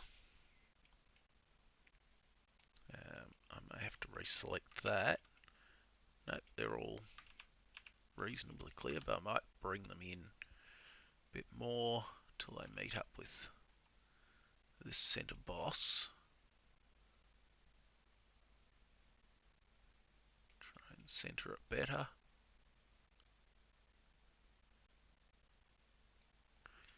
That gives us a guide of how big I made them last time.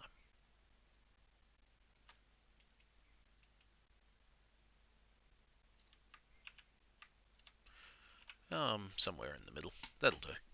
I'm going to remap that center boss outside the wheel sets, I reckon. It just doesn't look good when you map them the way I've done it on these older bogies. It works.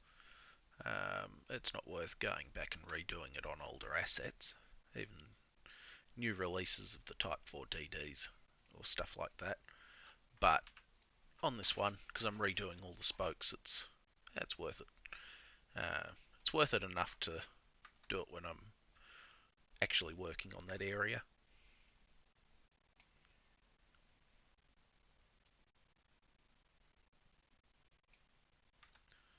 So just make it a bit oversized.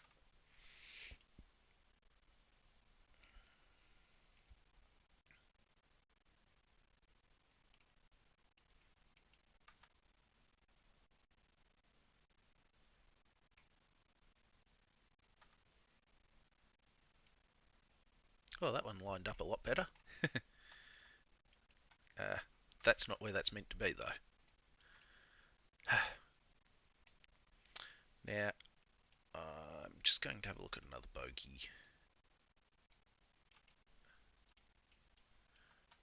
in 3ds Max. So we'll minimize that. Just need to have a look at this one and just see how that back face is mapped.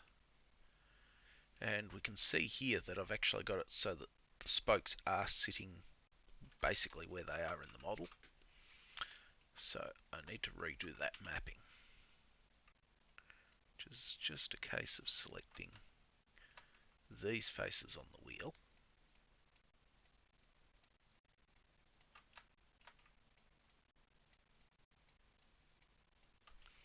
And then because it'll remember the selection, not sure why that's selected.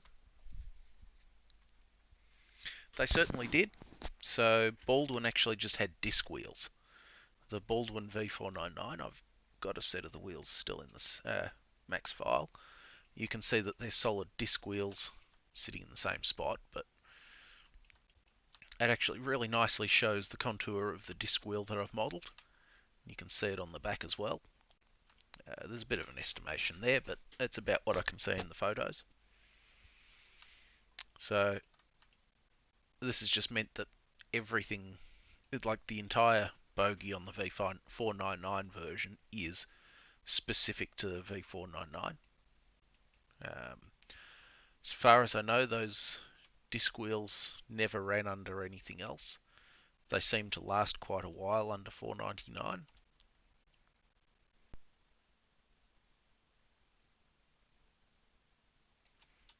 I can't remember offhand if they modified the bogies or not.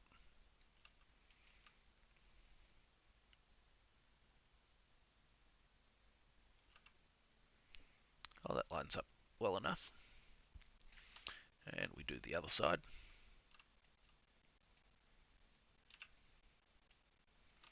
I'm certainly a lot happy with these newer split spokes that have the curve in them.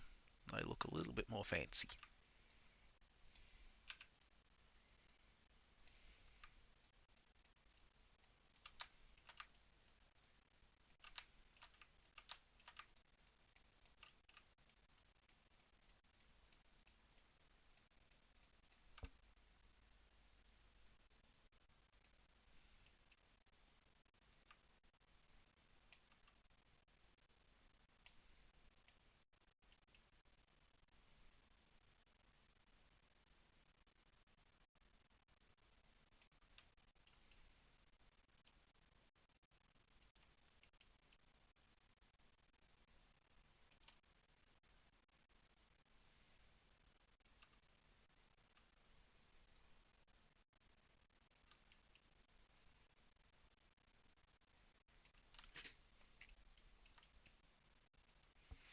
Okay. Then, because that should be just those faces there. Yeah, that worked. And then we want that one. Flatten map it.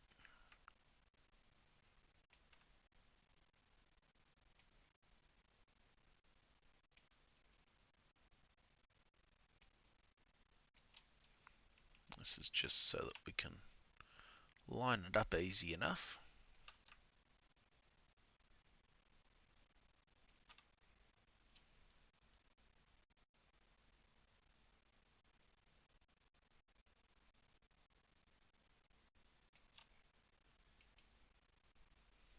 That works. That looks pretty good.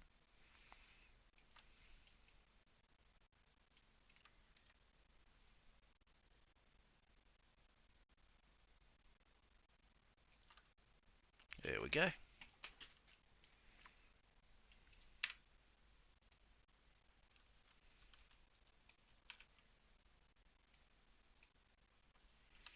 And that's one texture map split spoke wheel set, except for that center boss. So we'll collapse that, add in another UVW map. Oh, wrong one. So I normally try to start in fairly least obvious spot. I think I'll go this way. On a object like this, there's no real least obvious spot that's a nice start point. So what I will need to do is that one. I think I need to go that to there.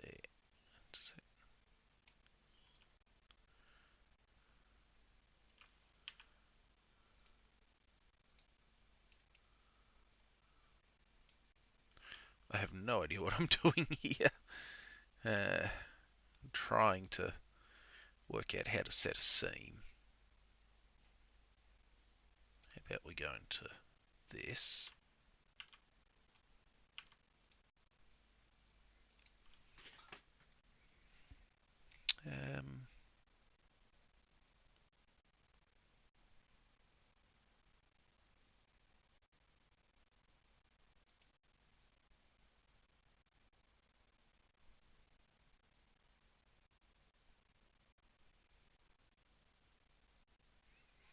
I'm just trying to see if I can find how to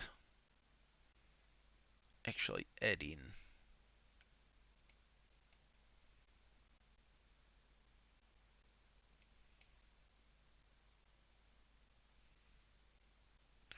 That's what I want. This may or may not work. I haven't tried this before.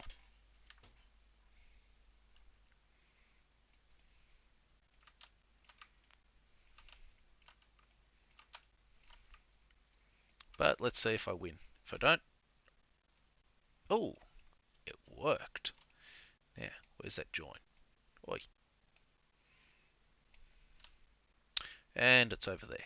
Why is it over there? Oh well, it works. It's a hidden join under the spoke. That works. I'll leave that. Let's see if we can achieve the same thing over here. Now, in theory, I should be able to go like this. It does that. And it looks like it joins are in the same spots. Ah, that's nice. I don't know why it's chosen that spot, but or why I wasn't able to change that spot, but it's worked. That's what we want.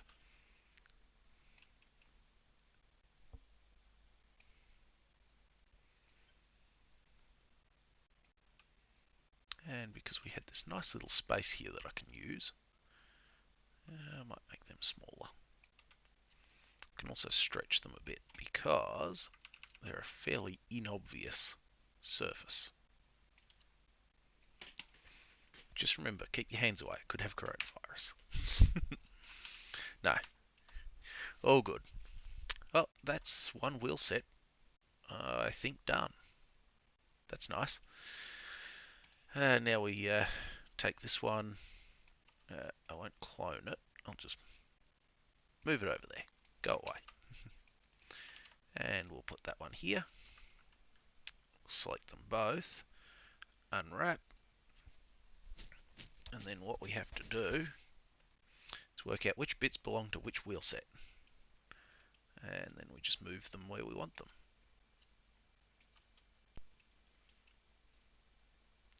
It's doing what I want. It's always nice when things do what you want them to. Okay, that's off that wheel set. So we select that one, move it over here. And then we just make sure that they're both the same side. Yep. I'll have to rearrange all of them in a minute. The wheel tyres all stay the same. They're both that side of the wheel.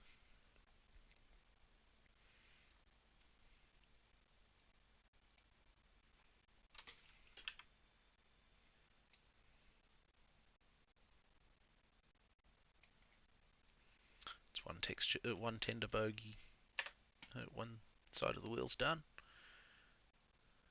I think they are both the same side too. Apparently I did work a little bit logically with the texture mapping here, so that's good.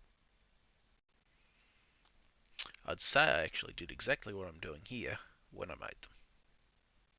Because that's a pretty common thing. I try to just do everything like this. So if I've got two wheels, I clone it, copy it, move it, that sort of thing. Now, you guys won't see it. I can actually turn an alignment grid on my monitor. It's quite handy. And using that, I can work out where the bottom of the part was and move it down. Now, this is where I need to have both of these wheel sets and the tender frame selected. Who cares about the old wheels now? And I have to select all of this and then deselect the front wheels. The good thing is that the front and rear tender bogies are almost exactly the same. Unselect that and redo that deselection. Let's see that. I see what's wrong. There we go. Oop, wrong button. So the good thing with the front and rear tender bogies is, apart from that raised boss on the sides that holds the or stops the sway of the tender due to the water, they are almost identical. Now, as you can see here, we've actually run out of height. Now, 1, 2, 3, 4. 1, 2. Oh, we might get away with that. So, just to try and keep it as logical as I can, I try not to mix up the order that they're in. That way you know... Oh, it's not actually what I want. How many I wanted. It's only 4 per spoke. So yeah, you try to keep them so that when you're reading them left to right, top to bottom sort of thing, they're in the order that they are on the model. That way, if you come across an issue on the texture map or you need to make an adjustment, you know exactly where they are. It's a bit of a risk putting them like that, because that's very close to a visible part of the tender frame and may lower the whole lot down. We'll see how much room we actually have.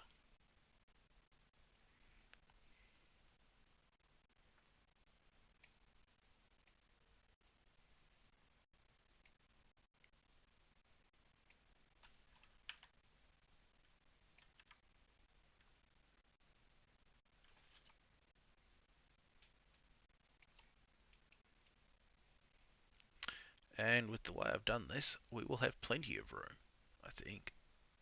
I hope.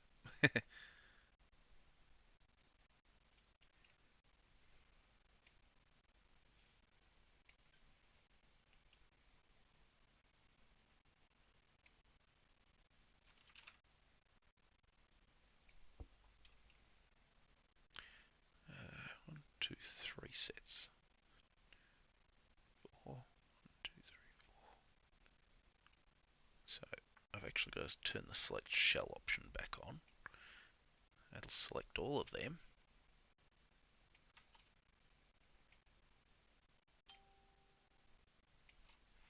I am fairly particular about how my mapping goes together.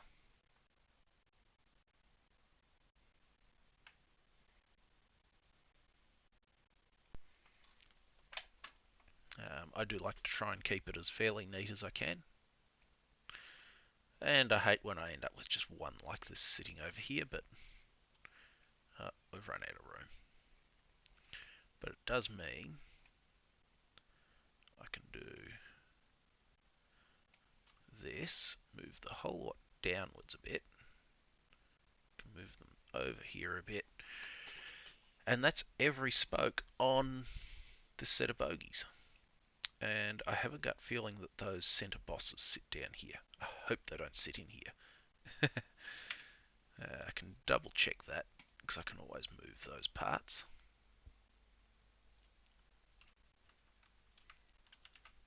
So you can see the bosses on the bolster there. And I was right, they sit down here, so that was a nice big empty space. So there you have it. That is a set of split spoke wheels done. You can see that some of the textures don't quite line up still, because this is a different type of bogie. I've still got to realign things. But that'll happen when I actually paint them and do the textures and everything.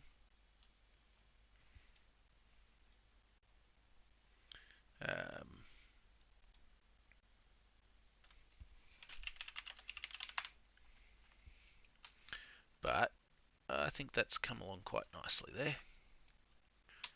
Of course, this will all need baking for the AO maps and all that. Why didn't that work? That one. So, now that we've done the front,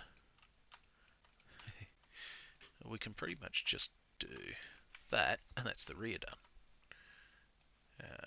I haven't done the level of detail, of course, that will come later.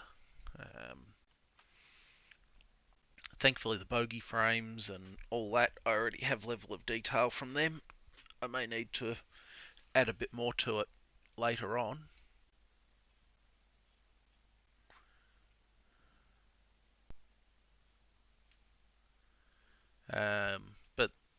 so be it. I'm not too fussed right at this stage. The main thing I've got is I need to make sure I've got all the modifications done. So we'll actually go back over to the loco now. And here we have the modified version of the loco. It's got a standard kerosene lamp on it. I need to dig out the side builder's plates. I think I can hide them for the minute. I'll work out what's happening there. Ah, no, I need them. Because are they the smaller ones or the big ones?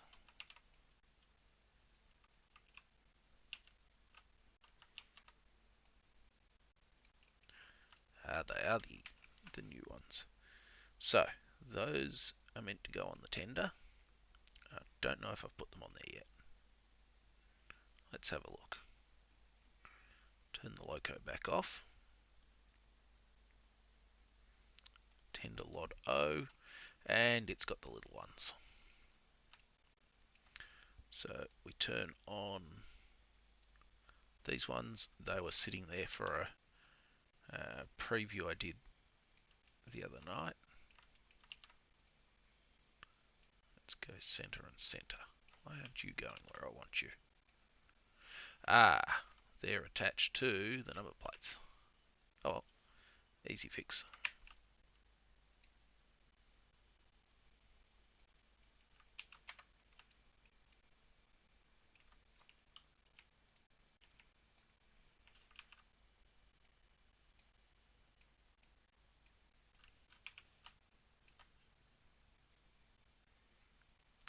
I reckon they actually sat about there.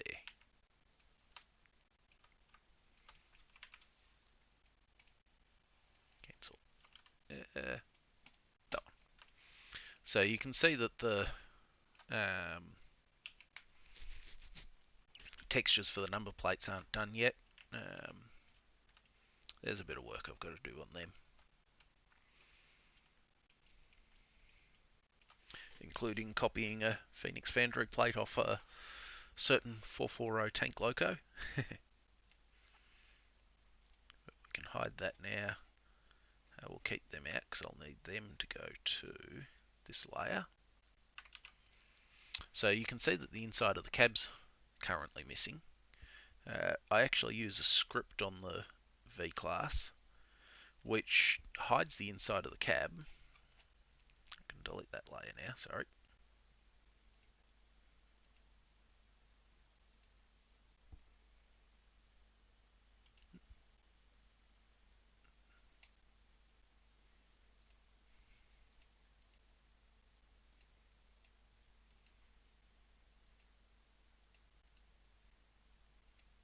There we go. Yeah, so just going to make life a little bit easier over here. That's a bit better. So the builder's plate sits somewhere about there on the cab. I think that's a little bit high. I think it sits around about there. So they'll get made part of the number plates. Again, between the tender and the loco, they basically share the same texture. The only thing is that there should be an AO bake covering what is basically a hole there. I don't know if I'll try and put the hole in it this time round or not. We'll see how we go. But the first thing I'm going to do, I'm going to work from the front. And that's to texture map these three parts here that are part of the smokebox door hinge. So on V499, it had a different style of smokebox door. If I go to this one, you can see we've actually got the standard dart arrangement. So this front lever is the locking lever that basically unwinds out towards the front. The second lever then allows you to rotate a locking pin, which if I delete that, is sitting behind this bar. So that locking pin rotates and then slides through a square hole, allowing you to open the door. V499 had lugs around the outside edge that each one had a nut on it, and you'd undo the nut and then turn the lug. very slow and what I'd call painful way of doing it. The hinge pin, the Phoenix ones had a single long pin, V499 had two separate pins, and didn't have this stop plate on it. The door could just swing as far as it wanted. The VR tended to put a stop plate on the hinges just to stop the door opening too far.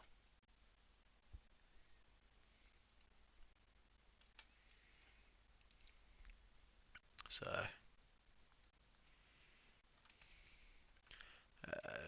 these two options, so generate mapping coords, lets us automatically generate the texture mapping coordinates, and you can see that that's now basically just unwrap the whole thing quite automatically.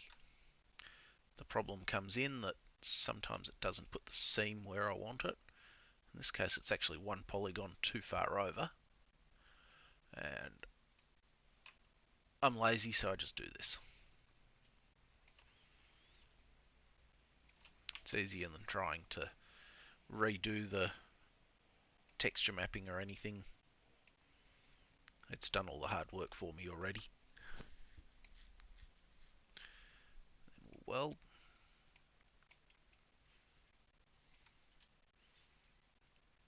that's that bit done. That's the top and bottom, and now that that's done, I can actually delete the top because that is actually hidden inside the hinge.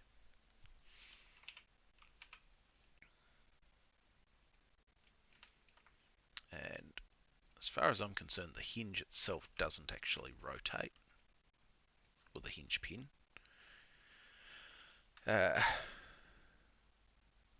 So we can add that in.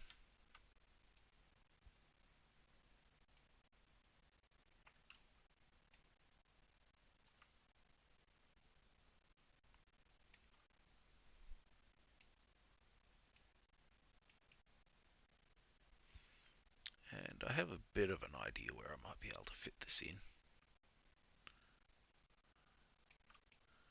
I think this area here, that was the headlight bracket. I can probably just put it in the middle of that, because that's the,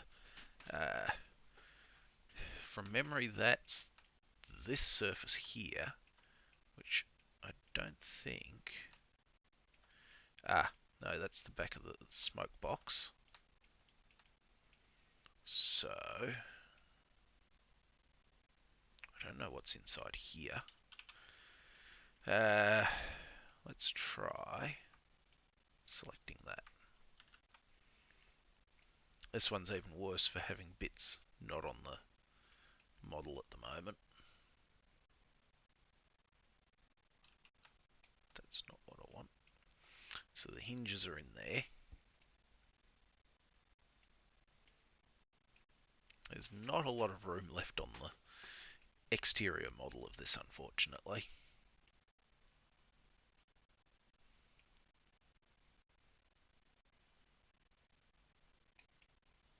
That'll be something. Where's my rotation tools?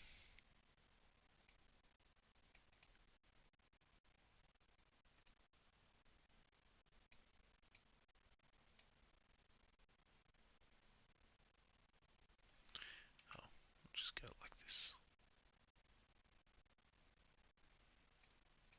Oops, too far. I'm hoping that this isn't already used space.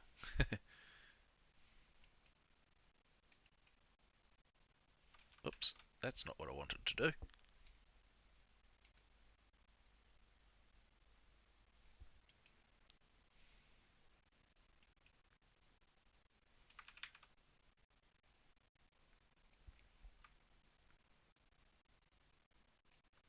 I mean, it doesn't matter too much what the orientation of each part is. It doesn't affect the mapping that much, if at all. Just sometimes you have to think a little bit harder when you go to paint it.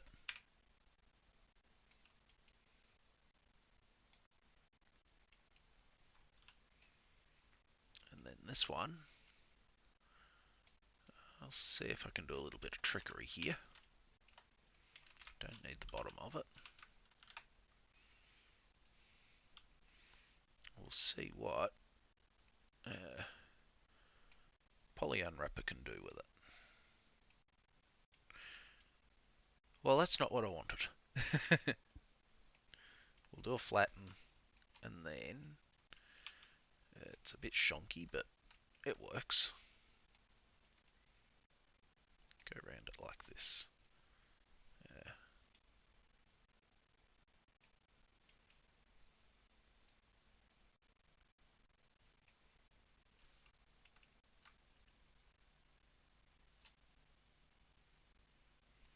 So I'm expanding them out, but I've done this in a bit of the wrong order. Expand the selection up by 2 levels. Expand that a little bit. And because each edge of that chamfer is about the same size, I can do that, and then the bottom one comes out a bit more, and I reckon that's good enough, except it's not very well aligned. Apparently it was on an angle.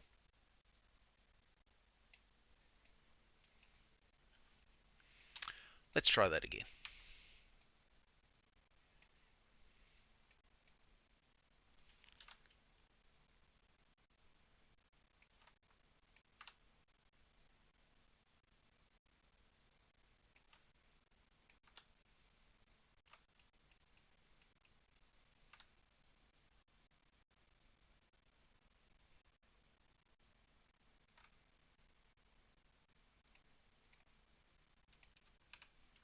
Okay. And then we can go attach.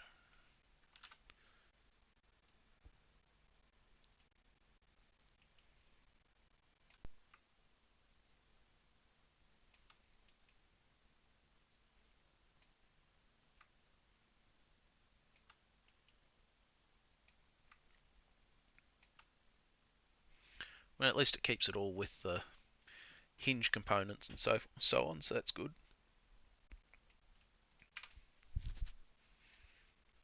And I'm going to call that bit done. Now I need to remove the materials from that, and then make sure it's got the correct material on it before I go any further. Which will be, so one of the things I do when I work out all my UV mapping before I start painting is you can see some of the parts are color coded. So the dark blue is map 1, yellow components are map 2, the light blue handrails and pipework map 3 or main 3.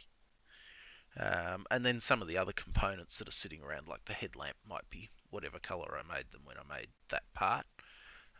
That's actually a separate mesh from a mesh library. So this one becomes main 1, and you can see that that actually changed color because it's now using the correct material.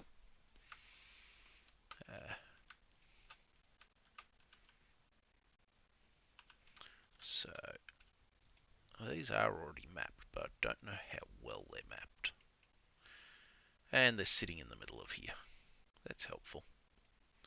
They're not the best mapping, but I think that'll suffice for V4, this model.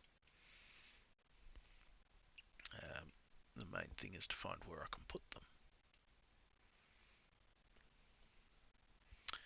And I'm thinking inside this window here will probably work.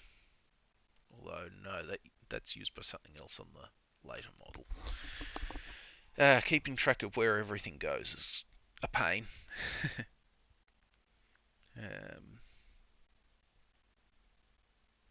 I mean, sometimes you can find a spot on another part that's actually covered. I could actually use the middle of the cab front here, for example, which I think I'll do.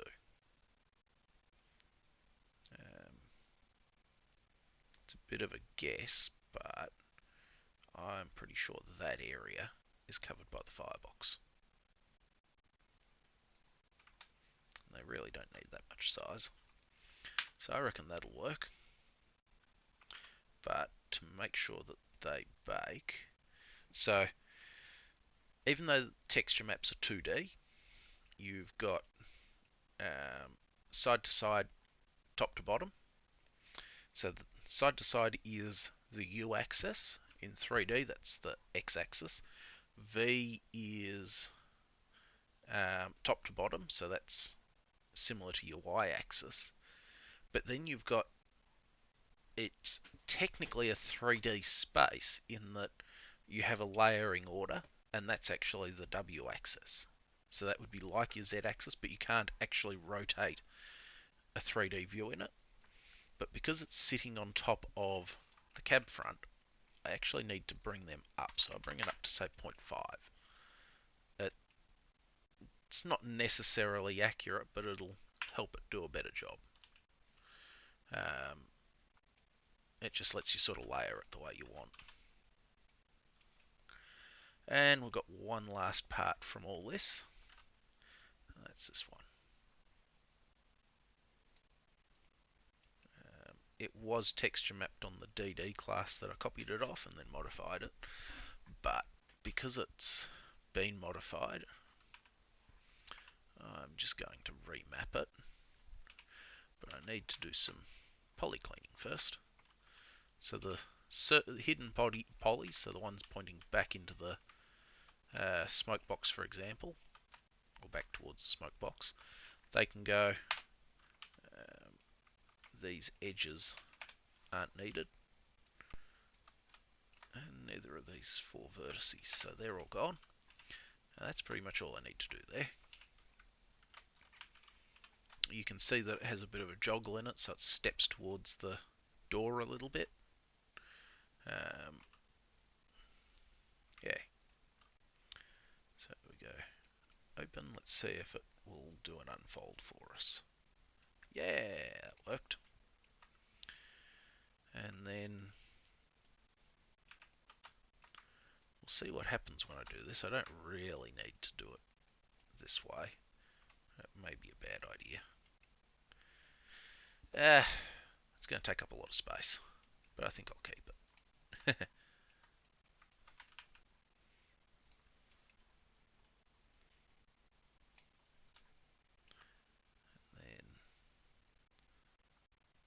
I think if I now select that lot, that might do what I want. Yeah, that works. So that lot, if I rotate it, that might just nicely fit around this. That will help it take up a bit less space. And then we can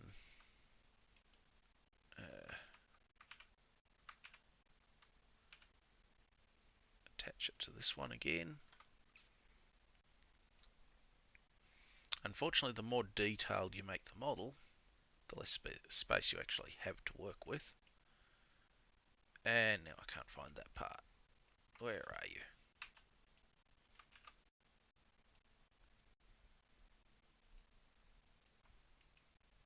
Ah, all the way down there. Well, I might open up the K class later if you all play nice. But only if.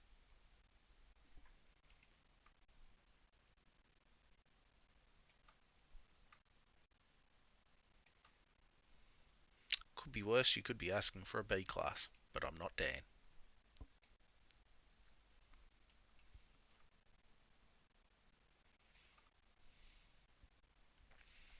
This looks like a good spot for these parts.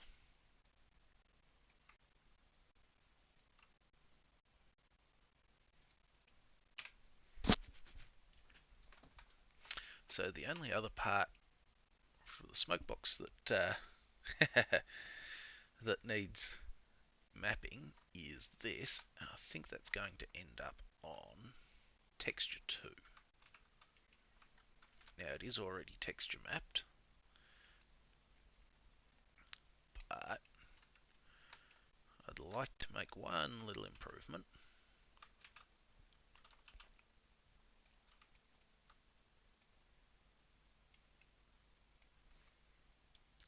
Tools, break, move that Don't even need that part really, which means I can do this. See if that's actually, yep, that's all attached. By doing that, I've basically given these surfaces just a little bit of texture space in a fairly easy way, because you'll never really be able to see the back edge of that component, because you'll always be looking from the front. If you do see it, well, you're sitting in a inside the smoke box, and there's no point to that in trains, really.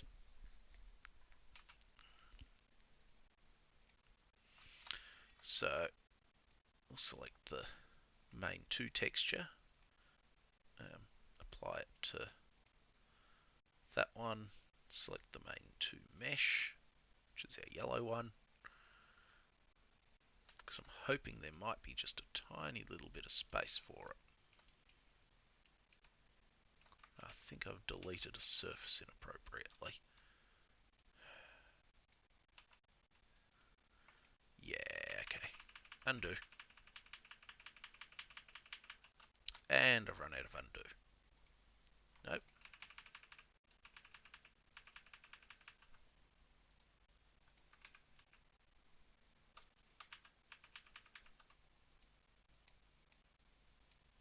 Yay. There we go. When it works, undo is your friend. And that worked. So this is the difficult one. It has a lot of little parts on it. And I don't think there's any space left on it, now that I think about it. Dear. Okay, to do this, I'm going to have to unhide everything related to the loco and actually find all the yellow bits and select them. So, exterior cab,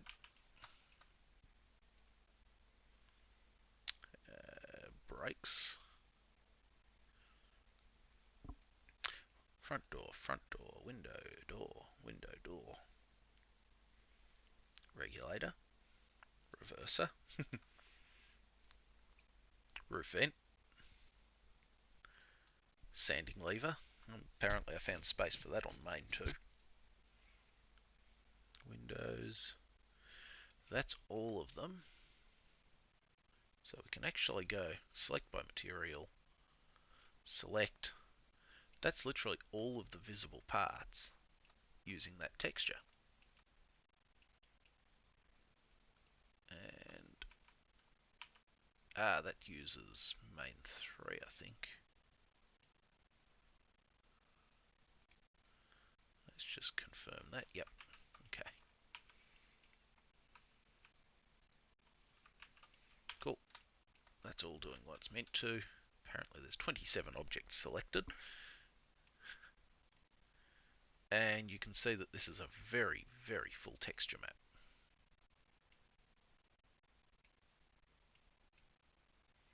And there's our smoke box internal bar.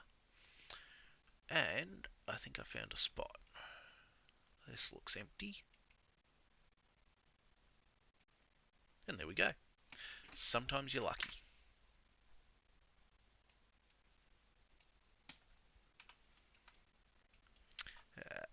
The good thing here is that if I do this, big headlight, there we go. So this is the old headlight for V499 with its big chunky bracket, and this is our little lamp iron. Because the lamp iron's already texture mapped and a bit broken, so I've got to redo that, unfortunately. We can basically copy all the spots that the headlamp was textured in and put this one. And I've actually got more space than it had on previous models, so we'll just see what happens when I do try out some of the tools in Poly Unwrapper and see what it does.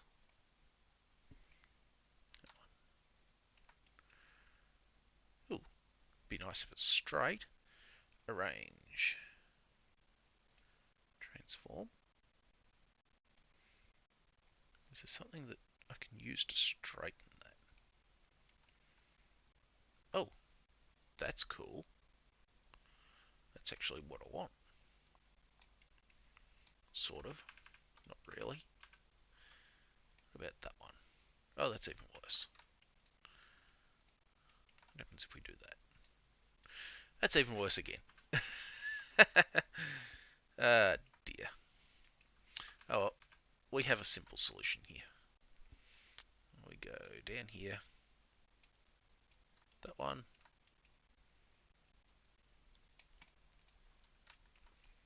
Select that face. And we'll do that. Tools. Break. Actually, I'll do that. Mirror. No, I don't want to rotate. Okay,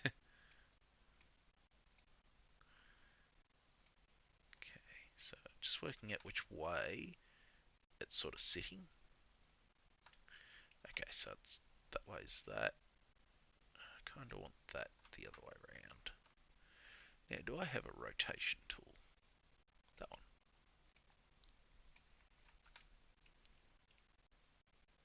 Okay, so if we go that way, it's that way, and that way. Cool. That's the bottom. Now this next bit is this one. I will admit I've made a slightly better lamp bracket set for the K class, but I don't really want to use that on this one. That requires a lot of other changes for lamps and that, because it seems that the K's had a, or at least the model I've had to make for the K's is a bigger bracket. That one.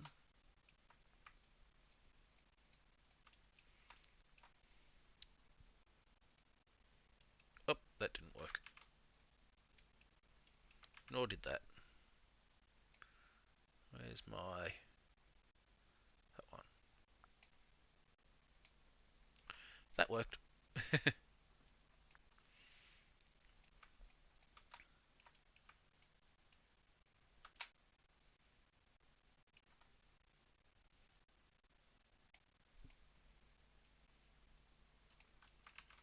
So by doing it this way, it sort of keeps everything in scale.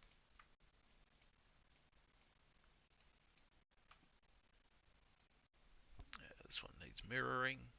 And it can go over here. You end up with some odd shapes on your texture map sometimes.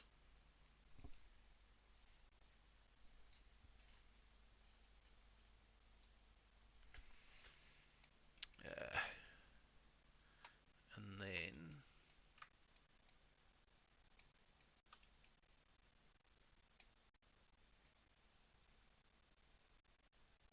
do this one.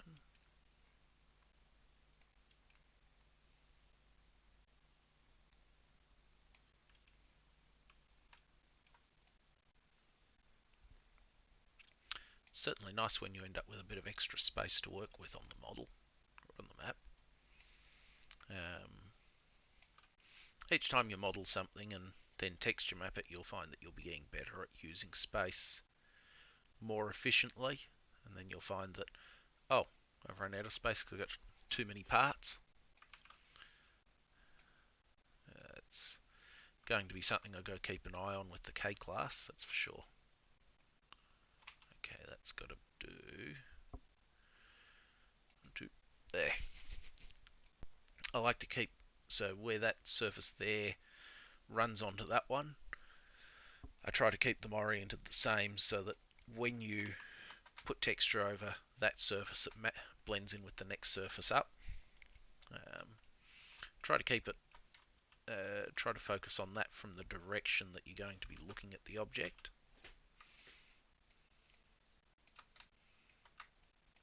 Because these would have shared that space, it's easier just to unwrap them.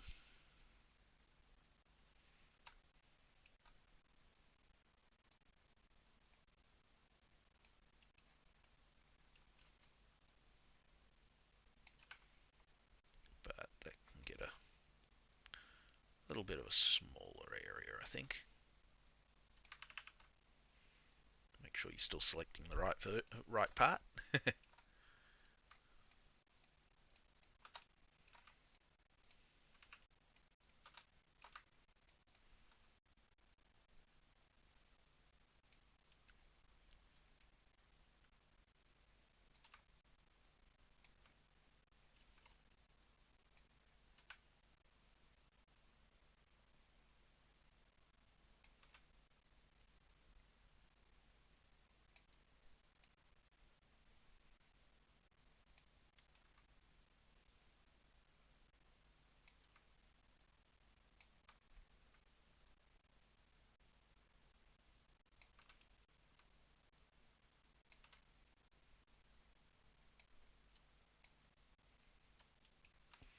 Okay, the last one is this bracket. And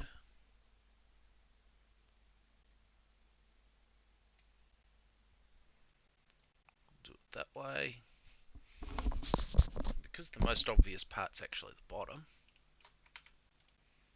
select the top part if it's, yep, there it is.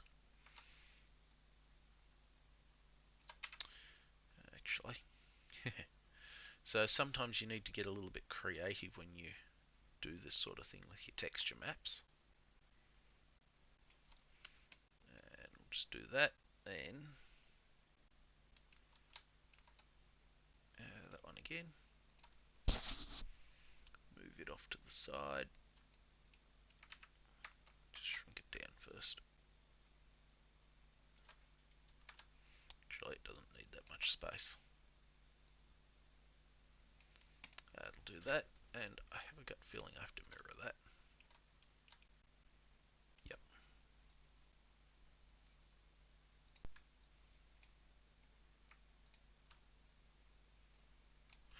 And that's a lamp bracket mapped.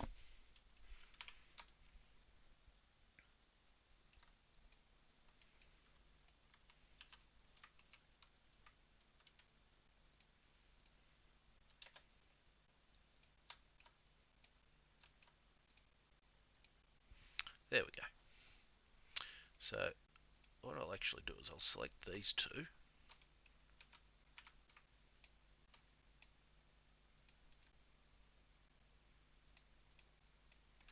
Now why won't you select, let me select lamp. There we go.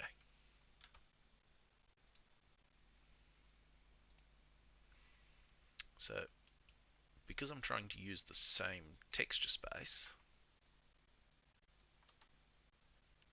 I'm going to drop most of the bracket into this area.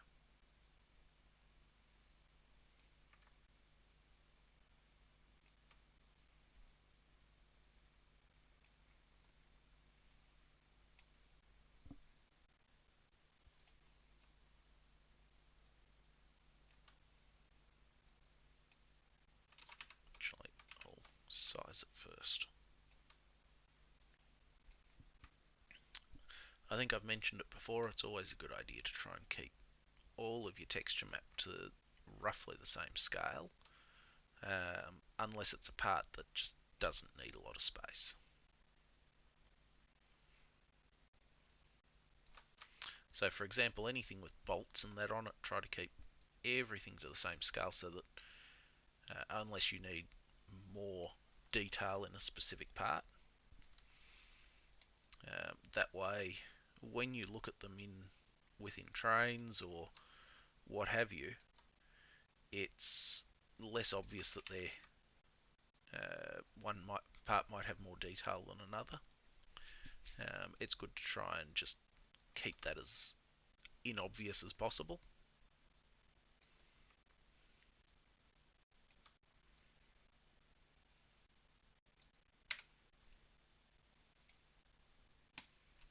I reckon that'll do.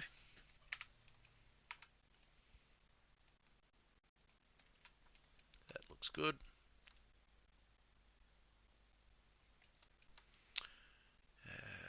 I think that's all the mapping changes for the loco.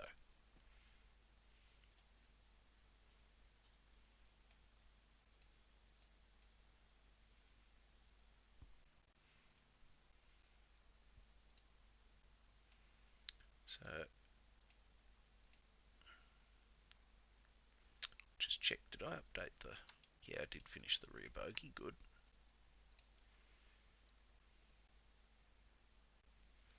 So one of the other things I'll have to redo, but probably not right now, is actually the coal load. So this is an example of what the full coal load on V499s tend to looks like, as is this orange part, I think. No, this orange part.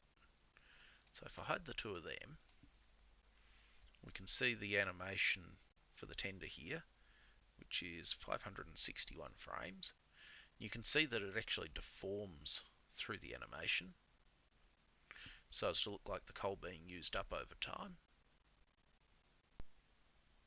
There's some odd movements in it in some places just to hide parts inside the tender. Um, but because of the changes to where the coal board at the back is and that sort of thing, I've actually got to redo some of this. But that's a fairly big job. I'll leave that till I'm 100% certain on everything. One thing I can do is actually redo the snow on the tender. So all of my payware steam locos and some of my freeware actually feature a snow mesh like this. Now, that's right, one of those, the coal boards mesh has that in it. That actually has to be moved to the loco, the main tender body. That one.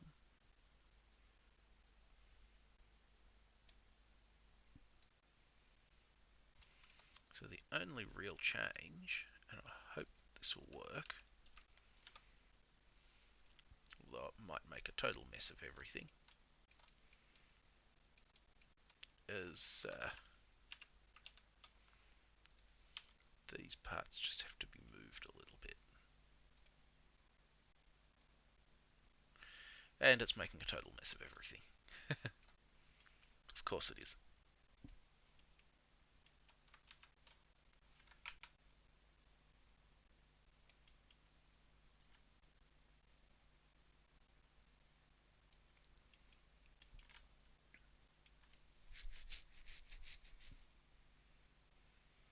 I think I can delete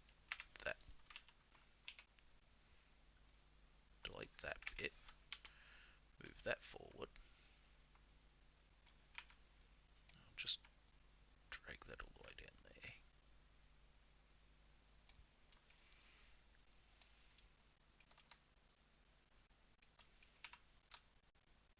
Yeah, apart from the mapping issues, that looks fine.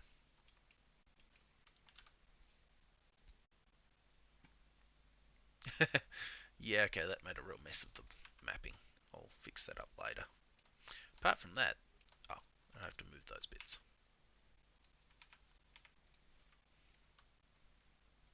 Which literally just do this.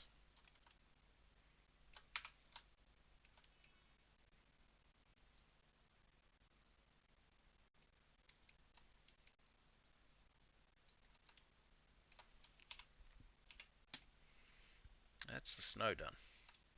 So I think I might leave the V-class for the moment.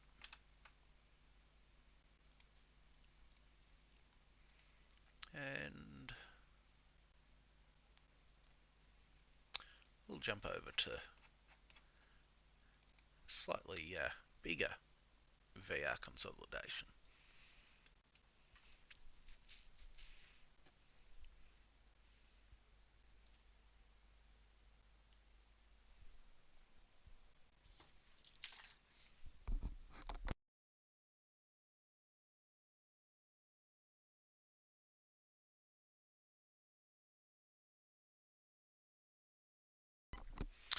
The K-Class has become a rather big project, so there's quite a bit in it. It takes a little while to load.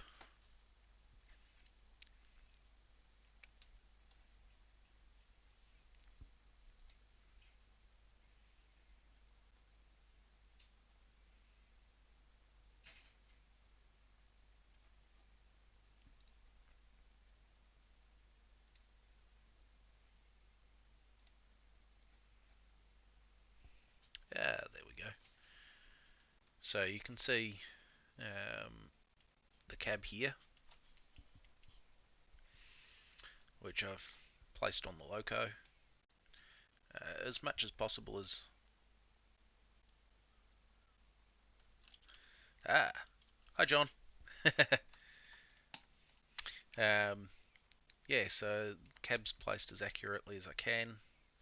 There's still things that I'm working on around it. I might continue some of these bits down. I've got to see where the floor actually ends up in the cab. Unfortunately, working from drawings can sometimes be a bit funny. Um, not all of the drawings end up exactly the same. It was sort of expected that VR workmen would adjust things as they went, get things right.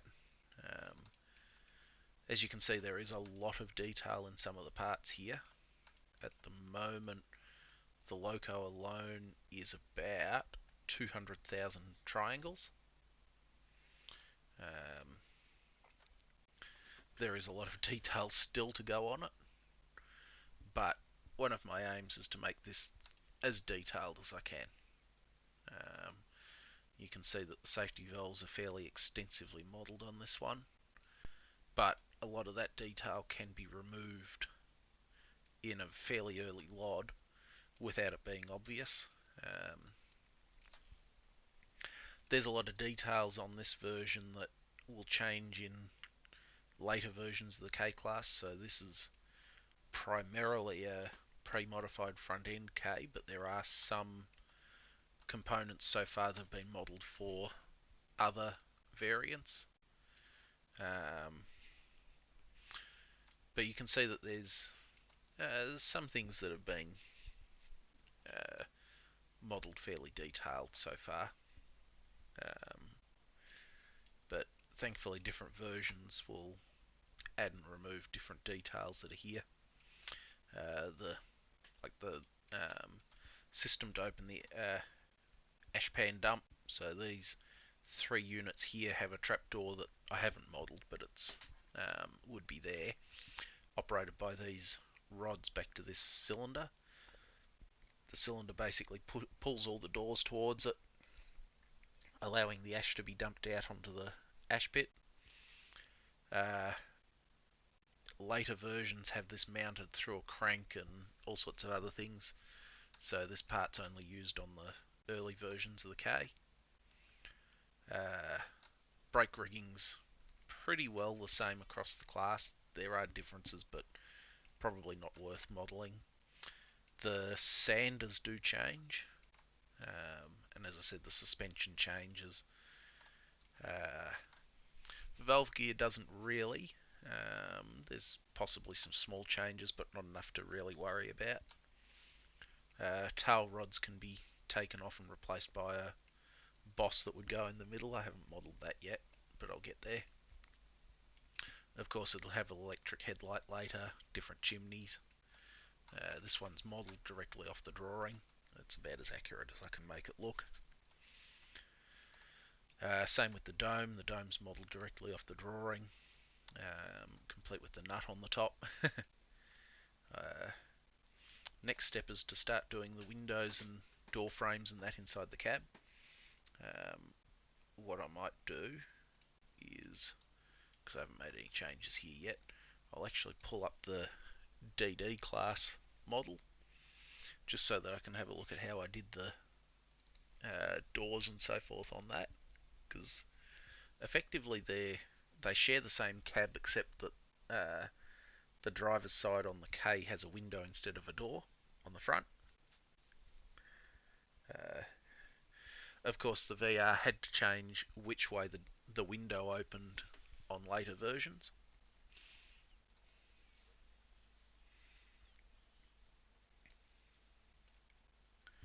So this is loaded.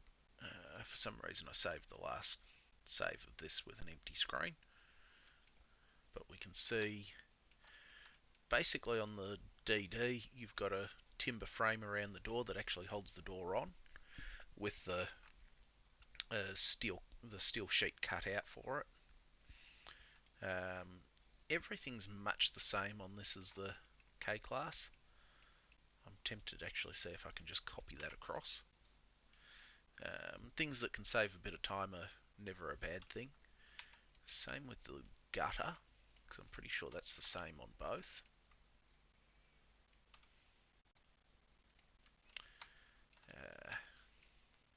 Yeah, why didn't... okay. And if I turn on exterior cab, no, I better not try copying the angle line across. That may not work. But there are a lot of cab details I can reuse, and I probably will because they're fairly nicely modelled already. For an exterior cab at least. And they're all very similar positions, even to the point that the early Ks had a number 4 brake valve. Some of them even had the same lubricators.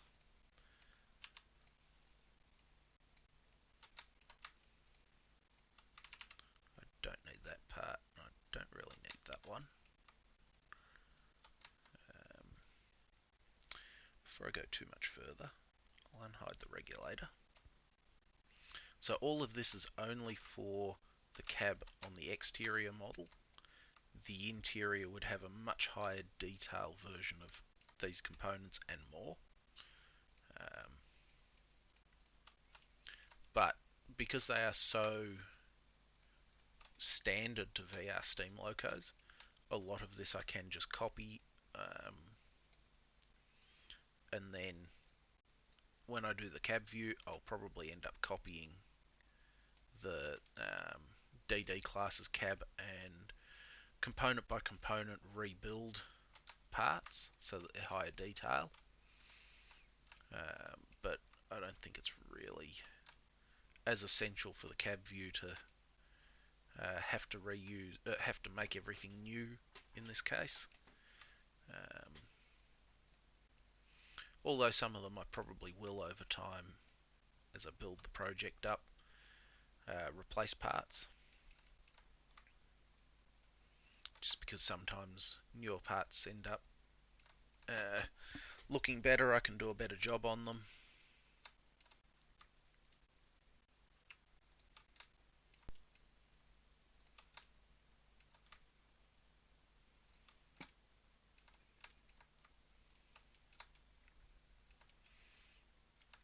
I may end up redoing all of these components I'm copying across just to ensure that they are the best I can do, but I think some of them, even though they're a few years old now, they tend to look still quite good.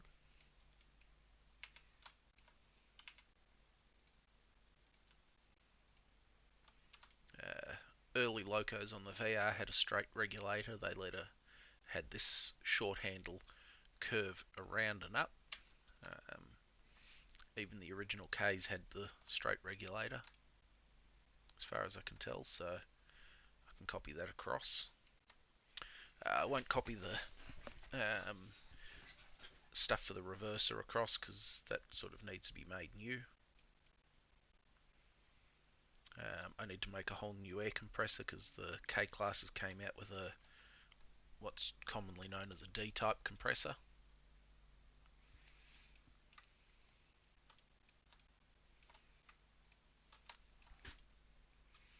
And I think that's pretty much all of it. Oh, don't want that. That one.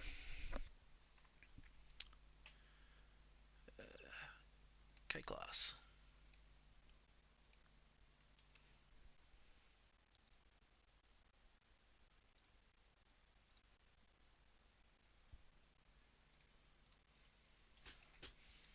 That's not what I want.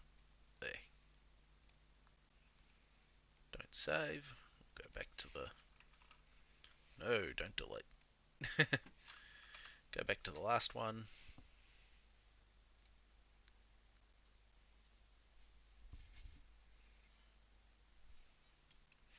And we'll twiddle our thumbs whilst we wait for it to load again. I just saw one part that I should be copying across because they are identical, and that's the fall plate between the loco and the tender.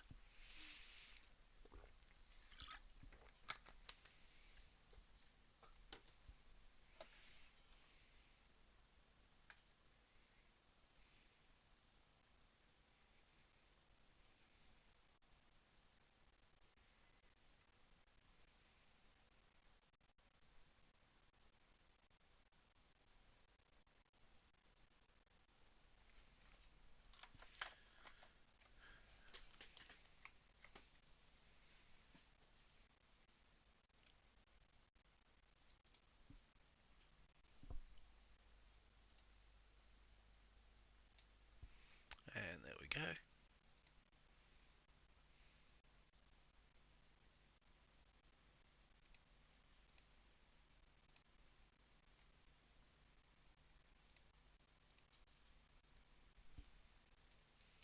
So one of the things I'm going to do is I'm just going to hide all the templates for the cab. I'll quickly show you what I've done. So each of these big circles, they're actually the big arc of the cab, setting the radius of it. Each of these little ones is the small radius. So the outer is, because it's sheet metal, the outer is the outer side of the sheet, the inner side of the sheet, and then these two here are actually for the front face join there, and then there's actually another join along there, just so that I could get the chamfer to work. Same with these ones here, they all just sort of set that setup. The reason being for that was that if I just did it the way you see it here without a join sort of running along there, this chamfer ended up all sorts of weird shapes, whereas now it's a nice smooth even curve. So yeah, just all sorts of templates that you end up having to make. It's a bit like when you're making things in a machine shop, you end up making jig after jig after jig. Spend more time making jigs than actual construction, but it means that you can make all those parts accurately. So they've ended up in about the right spot. You can sort of see that as I've built the K, I've ended up with it a little bit further back, and being a longer loco, it also sits further back compared to, say, the DD class. Remove all the textures from the DD bits.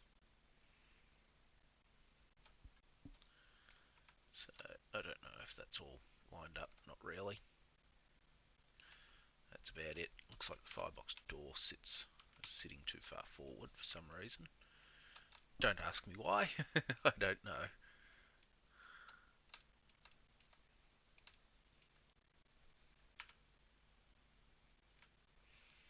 Being the exterior model on the cabinets doesn't have to be quite perfect in that sense. It's very hard to see most of this.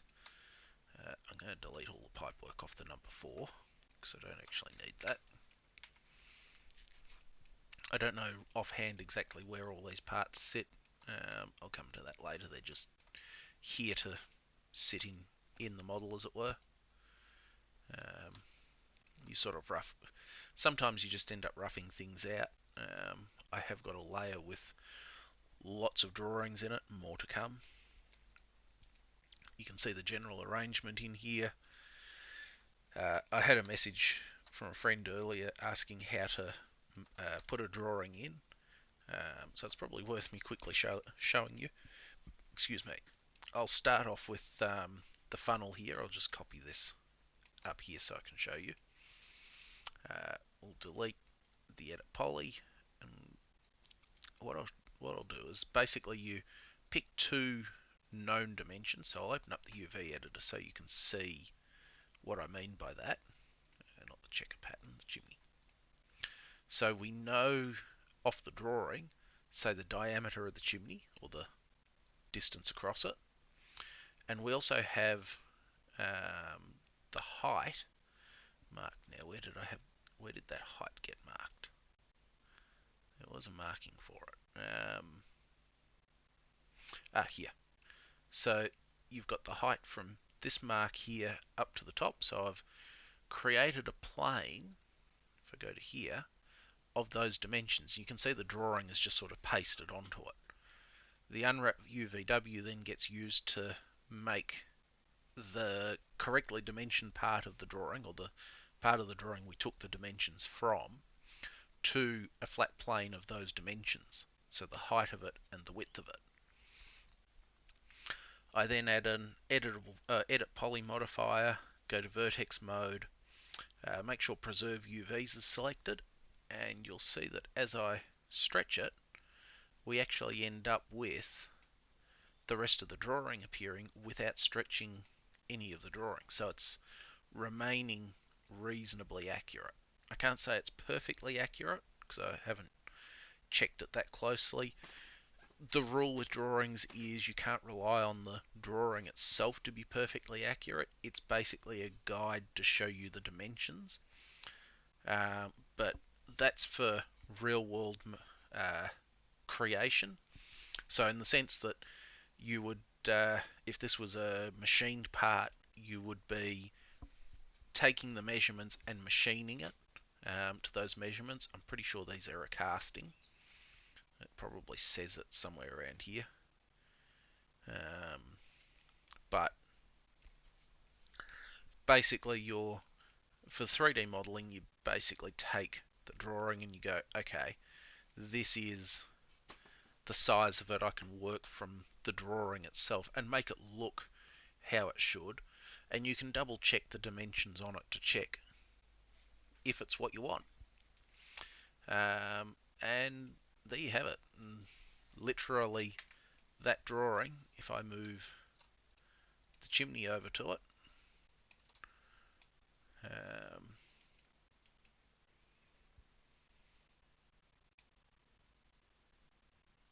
I can't guarantee it's going to be perfectly accurate because from what I remember, the two halves of the drawing were slightly different because they are hand drawn. There's no guarantee that a hand-drawn drawing is 100% perfect. But there we have it. That's the K-class funnel sitting on the drawing, and that's basically how I would have modelled it. So we turn that off and you can see I've basically modelled it without the sides of the chimney tapering down, and then used a freeform deform cylinder modifier just to drag the corners down, or the outside edge, and that's conformed it to the smoke box. The top is as it is. It's actually a very odd looking shape for the chimney. It's got a lot of edges in it to just keep it all looking smooth. It's a part that is very well seen.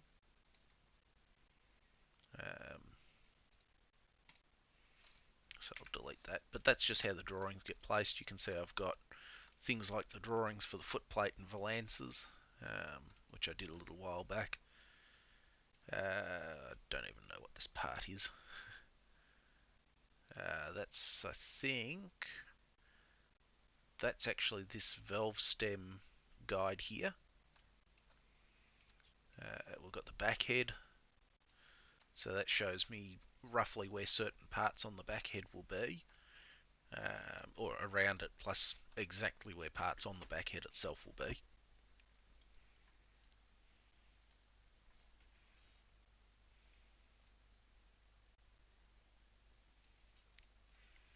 So you can also see, like, this is the sheet metal of the boiler of the firebox, but this is then the cladding and the insulation material between them. They're the expansion brackets on the side of the firebox, which I haven't yet modelled. That sort of thing. And then on the cab itself, we can see the drawings actually showing that I've got the cab placed correctly. But there's still a lot of details left to add there. Unfortunately, the general arrangement drawing is not a complete drawing. It shows cross sections and all that, which means that, like on the cab side, I don't have a indication on the drawing where certain parts are. The regulator's a little bit different to how it might actually have been on the finished loco.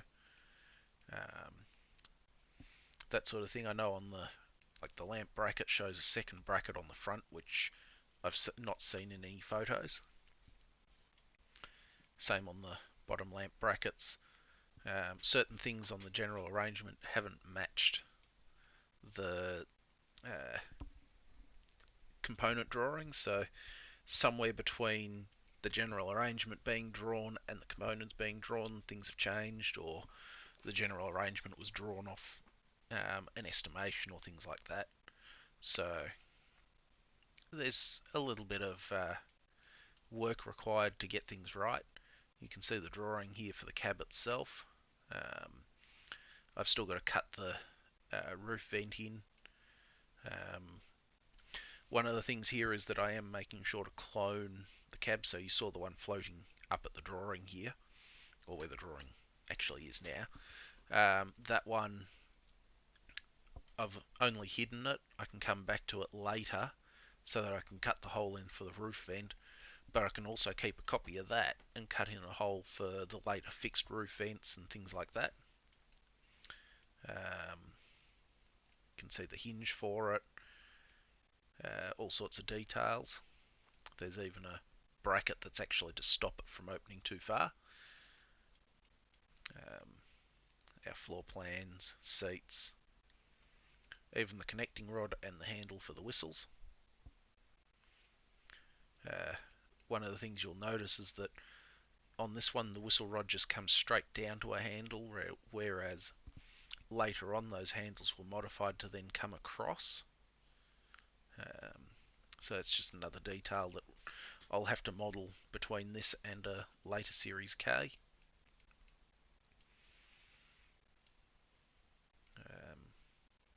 Yeah, so I think the next thing I need to do is actually check some reference photos, and hopefully they should turn up on the screen again if everything works. Yeah, so you can see I've got quite a selection of K-class photos and more scattered around my drives. I'm just checking where the gutters sit on the cab.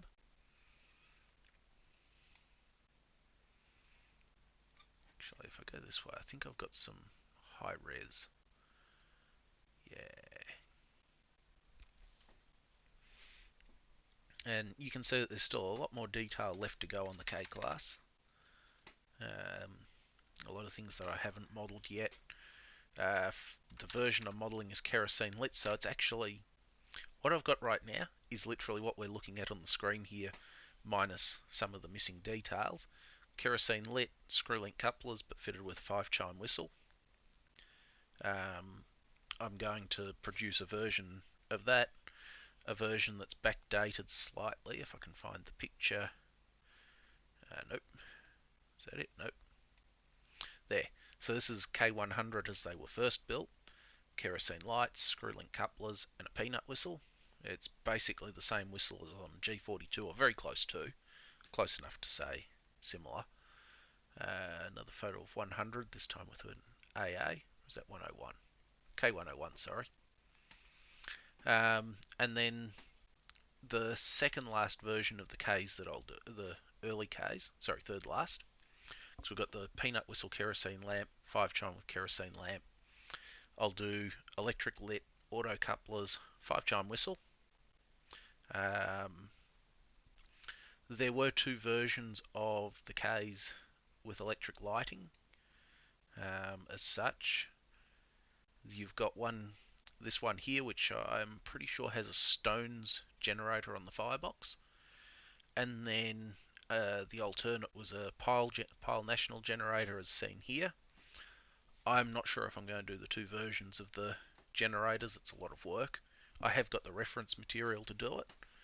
I may end up making it so that it's an option, or it's just matched to numbers, because I think the history cards tell me which generator was fitted to which.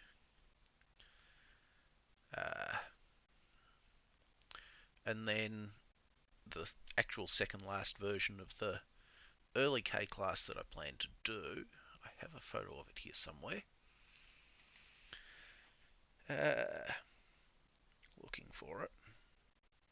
As you can see, there's a lot of photos in this research folder. It is possibly not in this folder. That'd be disappointing.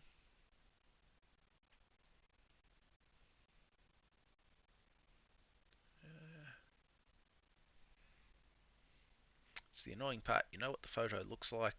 You know that you had it, but you can't find it.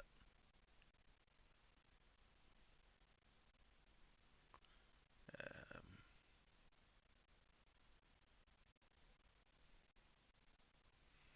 but apart from the one that I can't find the photo of, which is K143 and K145, I think it was, both ran without smoke deflectors but with the later style tender. So I must have saved that photo to another location. Um, but you can basically imagine it's this, or not this K class, but um, say that version of K class with uh, this type tender. This is K147 towards the end of its life, so this will be the final variant of the first series K that I do. Smoke deflectors, late style tender, possibly have an option to toggle between the two different cow catchers, and it would the first series Ks retain the number 4 brake valve to the end of their lives. And then we see K150 here as the final steam hauled service to Stony Point, and that sort of shows it's the first of the second series Ks. It has the A6ET brake, various other details, so these will come sometime after the first series Ks. Um, I'm not sure exactly how long all this will take me. It's a lot of work. I'm not sure exactly how I'll be releasing them, if I'll be releasing a big pack of all the versions, or release one version at a time, or maybe two versions at a time. Um, with the Phoenix Foundry V classes, I'm looking at releasing each livery separately this time, just as a trial, just to see how it goes. It gives me a few more options with them. But the main thing I was looking for was that rain gutter, and as we can see, it's sort of just above the windows there. So move this drawing back out of the way, and we'll go here. Be interesting to see if the K-Class's cab has ended up any wider than the DD's. It's certainly up a bit higher. I reckon the gutter's about there. Wonder if that cab drawing showed it. Yeah, it sort of does. And it sort of doesn't. That's not helpful. Not helpful at all.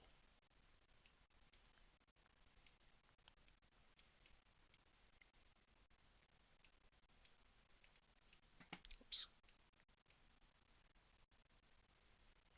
So it's showing it there. Oh, we'll bring that drawing down and sort of sit it there.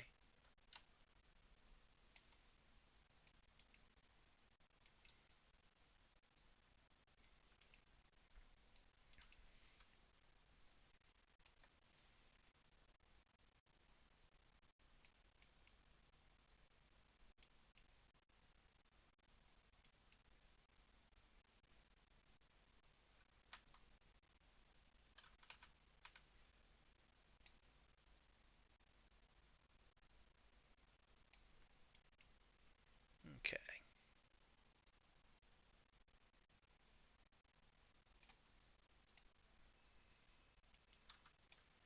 So it looks like the gutter isn't quite the same as in the drawing, but it still lets me rough it in. Certainly a bit shorter than the K-Classes one.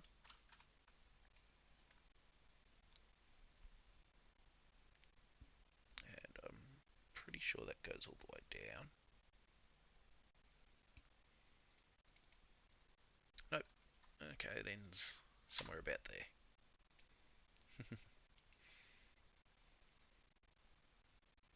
So somewhere about, I reckon, there. And now we go to the front and see where that guttering is. So the K's are just a touch wider than the DDs. Interesting.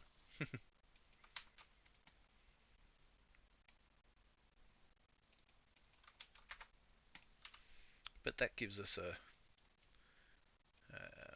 the start of the rain gutter. I can come back and redo it. I don't mind doing that sort of thing on these models, because by doing this it just lets me work other things out around it. In fact, I'm not happy with that where the drawing's showing that sitting. Well, it seems to come out to there. Where's that side view? Yeah, it sits on the edge like that, so that's exactly where it's meant to be. Oh, that works.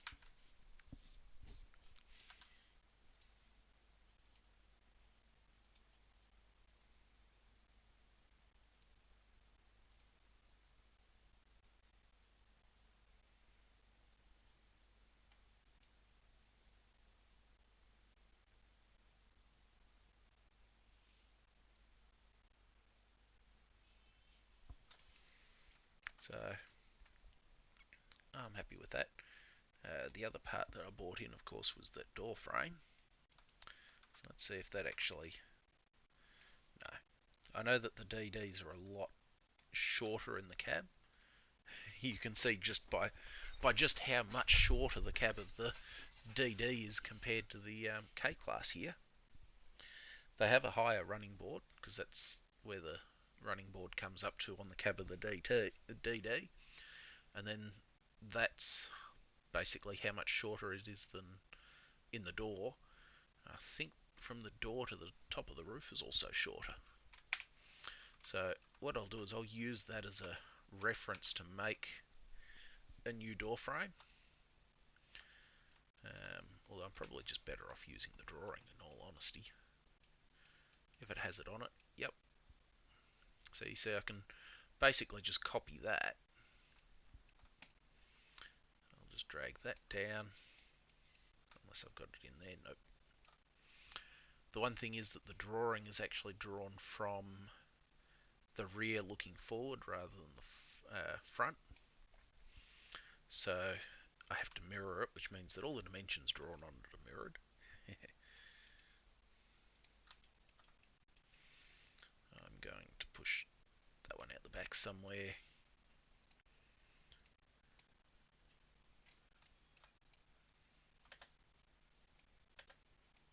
Oi. Ah. Doesn't like it having been mirrored. So what I might do is I'm going to try something a little bit different. Hopefully this mirrors the way I want. I think so. That looks good.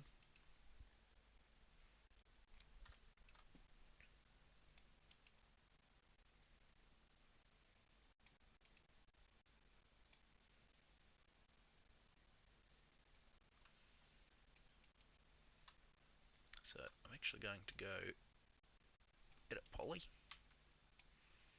We'll just bring... Nope, that's why you tick preserve UVs. You can see the reference mark in the middle there. That's actually the middle of the cab.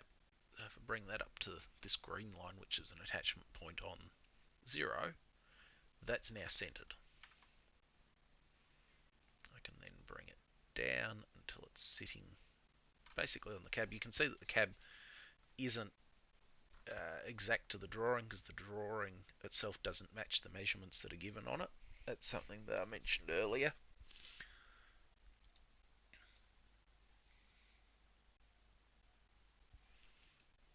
Um,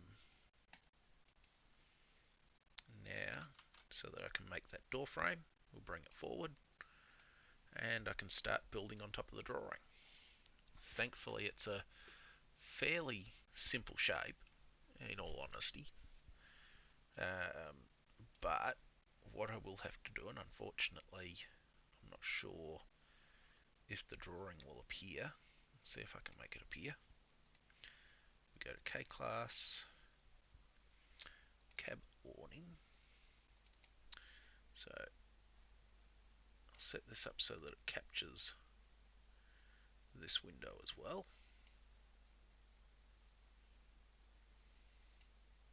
There we go. So you can see that's the same drawing we've been working from. It doesn't have a lot of the details for the door frames. So I'll go back and we have an awning details because VR drawing calls the cab the awning. And this drawing here is our cab. And you can see there's a bit of angle line here. Yeah, I've been lucky to get a near complete collection of K-class drawings, so I'll just add another window temporarily. And that's Explorer. You can see that these are the cab or awning drawings.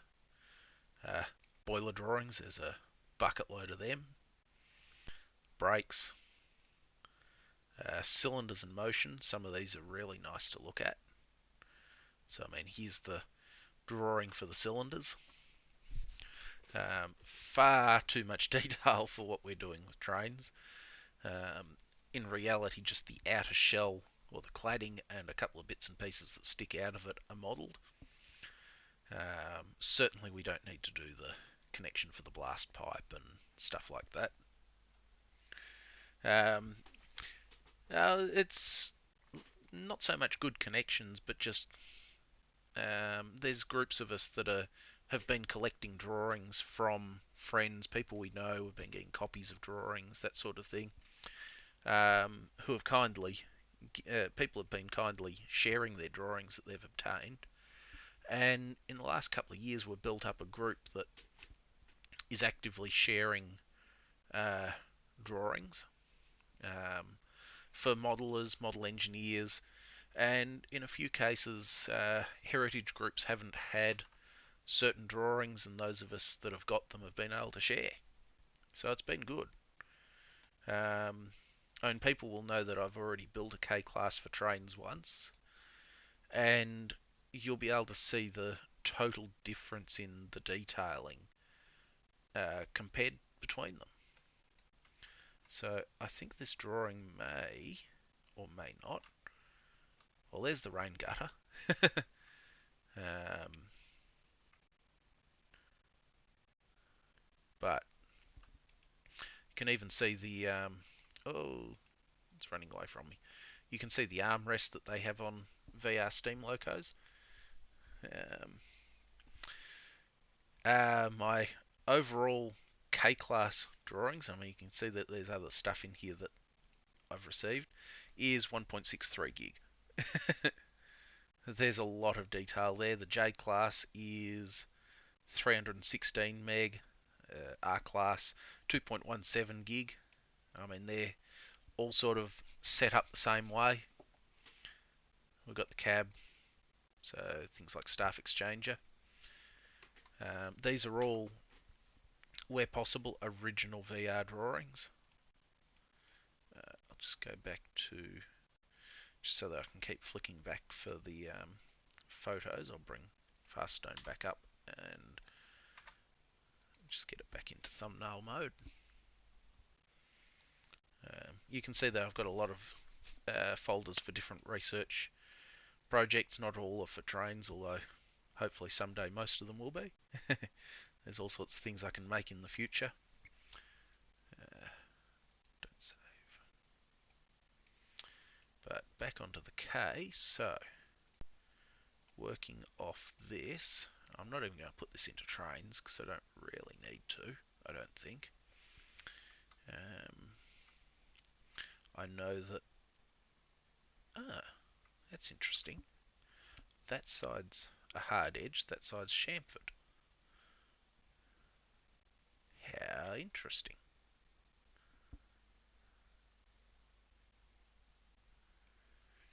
Unfortunately, the PDFs that I have, what we're looking at here are actual hand-drawn drawings from, like in this case, the original for this was drawn in 1922 and then has been altered in 19 something, 1935 and 1936, and then onwards through to 1951.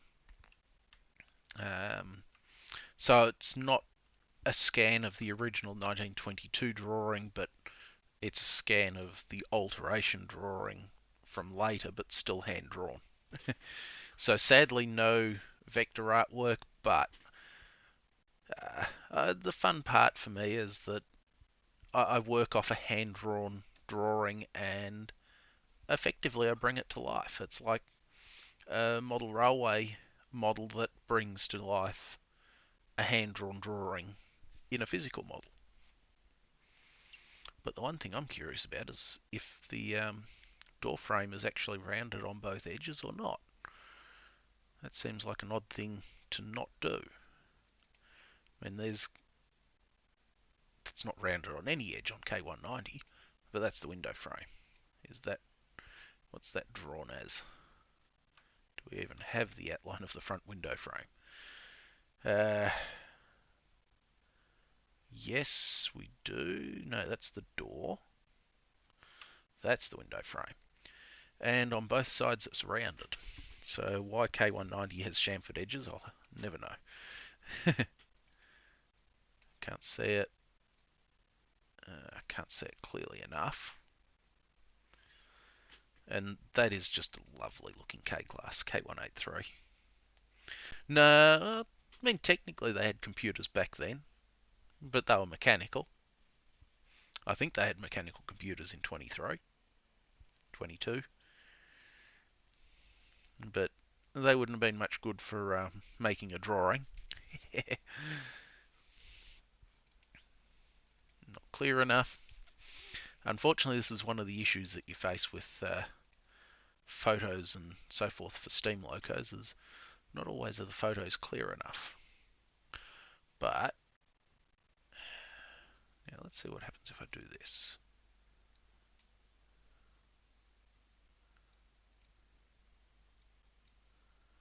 I just learnt something with OBS. Never knew that.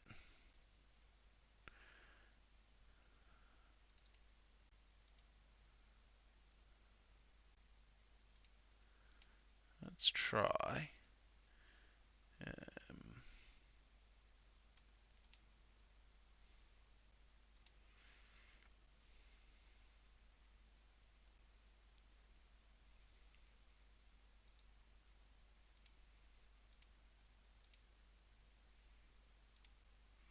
No, that's not what I wanted.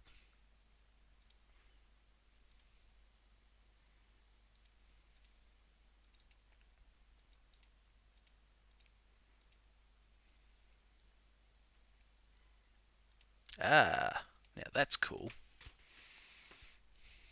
Sorry, still learning things about OBS that I didn't know. So,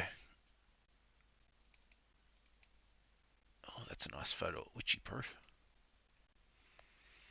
I mean, one of the good things is that I can actually reference off certain preserved locos, although as we saw, the timber work on them may not always match what we expect. The other thing is I have photos still unsorted on other drives that I really need to get around to digging up. And I'll just turn this off for a minute. So you can look at the smoke box of a cave for a couple of minutes whilst I dig through an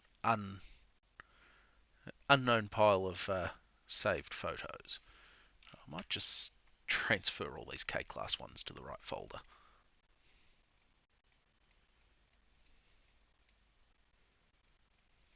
Because there are a lot of them here.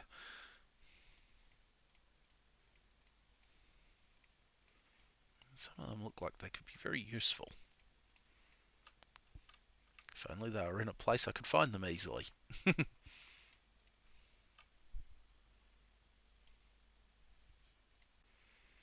That one, that one, that one, that one.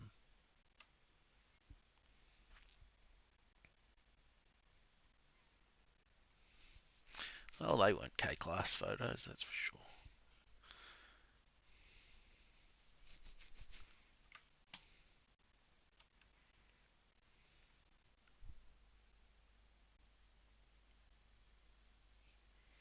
I'll go work on a, I don't know, a PB15 instead, Brendan.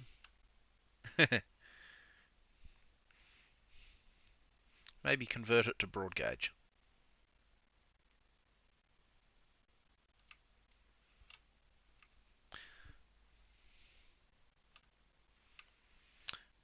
Found another K-class photo, so that's good. Still not what I want, but okay. Cut.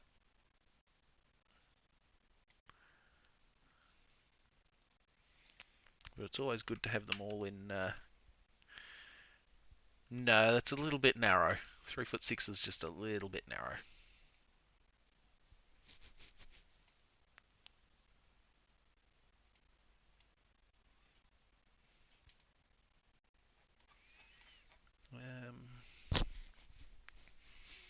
Uh, in this case, I'll have to go digging into the modern photos.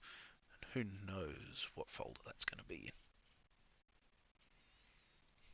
in. Remember, people, organise. Organise, or you'll regret it later. At least I know sort of. It's amazing. The last time I went to the ARHS museum was, I think, in KD3 shuttles. This is K190, which means that it's going to have the wrong um, door frame on it, I reckon. Oh, it's missing the door frame on the other side. I wasn't expecting that. I mean, I don't know if it's meant to have it on this version of the car. I haven't looked into that yet. But I would assume it would. Or should. I mean, there's the D3. It seems to have a square edge over there. It doesn't seem to have a door frame over there at all. How weird.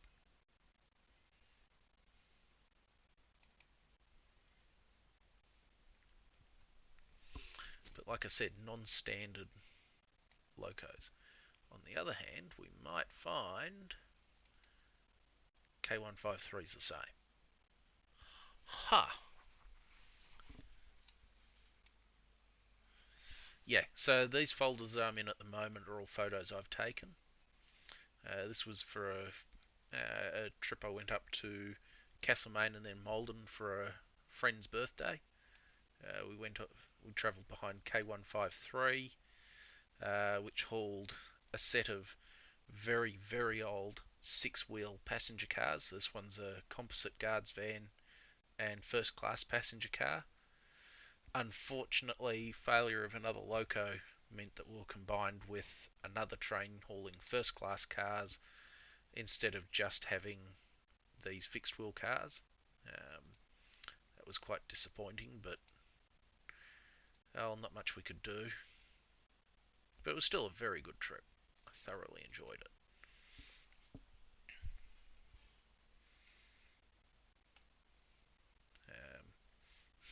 Photos of some railway enthusiasts, including a few trainers. Okay. K153 doesn't have that extra bit of door frame. Yeah. Oh, look, it was disappointing having the combined train, but I certainly wouldn't change anything else about that day. I think the whole group of us enjoyed ourselves, and boy, did we get some good reference photos,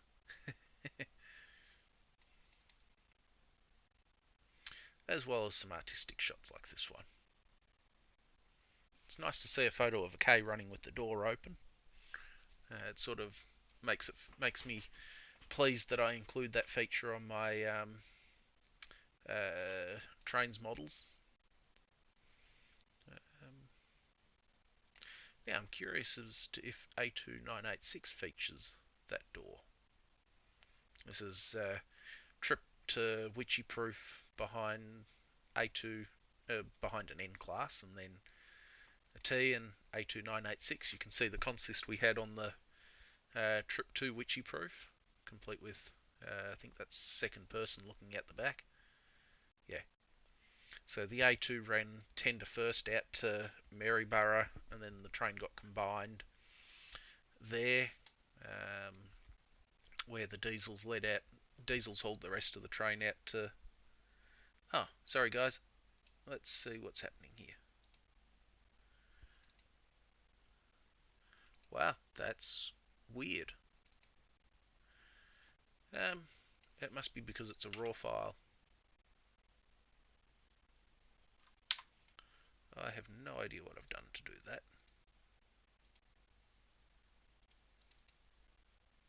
Hey, now it's loading. Sorry guys.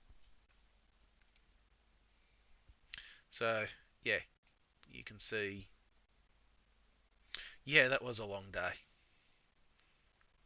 Um, Complete with way too much soot getting into my eye. um,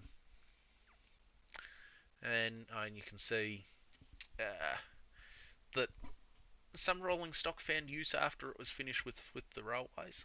Um, if you ever make a freight wagon for trains, that can be a good little project. But we'll skip down. So this is in the main street of Witchy Proof. You can see the street travels both sides of the railway line. Um, the rear of the train, tail disc up, a couple of tail lights mounted into the bodywork. But this is what we're looking for. A2986 sitting at Witchy Proof Main Street. And zoom in. And there's no door frame that side. Okay. A friend of mine actually had the headboard that you see there made. That's in his collection. Yeah, the VR carriages have a certain style to them. I'm quite attached to that design that we had. Both the E-type cars seen here, the W cars, and even our earlier semi-dog box and dog box style cars like the ABL that's included in trains. Um, but you can see that's sitting in the main street. It didn't end up being the last broad gauge train out there, but I'm pretty sure at this stage it's the last steam loco to go out there, unless 707 went out. I can't remember. We had a very slow trip back. The A2 kept running a couple of hot crosshead slide bars, from my understanding, or something to that effect. Can see that we passed a wheat train with a couple of B-class streamliners on the front. Lots of photos taken from aboard the train. We got chased by an aircraft at one point. That was fun taking photos of him. The crew checking the slide bars or the motion gear. Um, and that was a full card. uh, Anyone want a car? A little bit dead.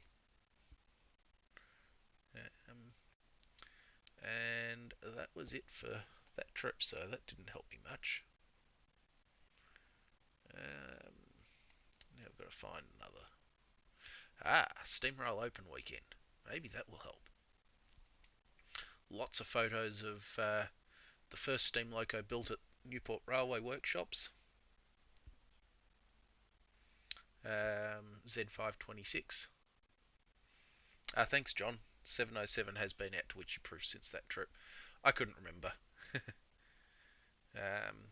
So this loco was built 1893 at the Newport Railway Workshops. Before that, the VR had built locos at the Williamstown Workshops, but this was the first new loco built at Newport, which is still in existence and as a workshop today, both for heritage trains such as steam rail and all that, and mainline operators. As to how long, we don't know, but it's still there at the moment. It was later rebuilt into a crane and then rebuilt into a tank loco, a standard tank loco again. So this is it here. Some people might recognise it. I have done a version of it for trains and then a never finished rebuild of that version. At some point I might do it again. I don't know. I've got enough reference that I could do a complete version with the proper cab and all that now. We've got reference photos of the XYZ cars. A2986 again, no extra bit on the door frame. So I'm thinking the door frame only covers two sides. But that might be a later modification. So what I need to do is I need to find ARHS Museum. Because I'm reasonably sure I've taken photos of the K-Class there. You can see that I take a lot of detail photos of components where possible. Just so that I can make sure I'm making parts accurately. I don't have everything, of course, but I try to capture as much as I can.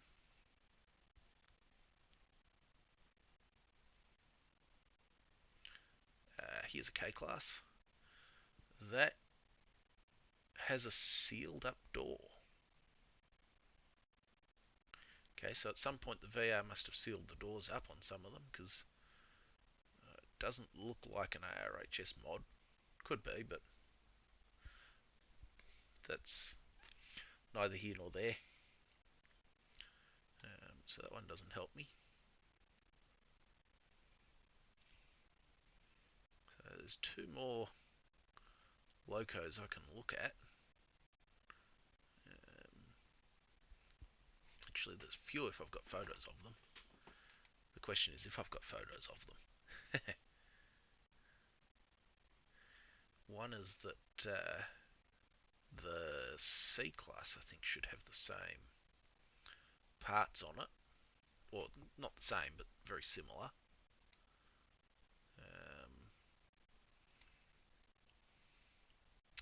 Oh, the X-Class doesn't seem to have had timber down that side.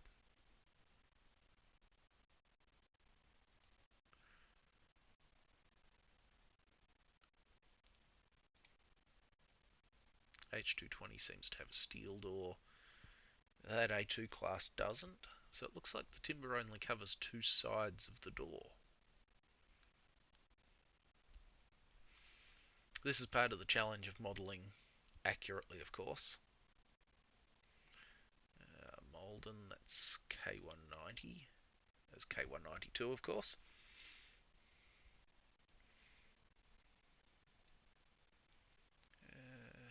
Let's go back. So it's been a long time since I've been down to Mornington, unfortunately. It's the only other K I've photographed as their one.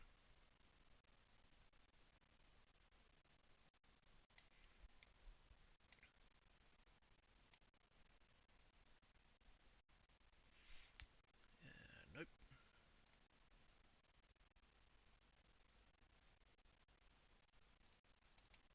Let's see if my A2 class model helps. Not really.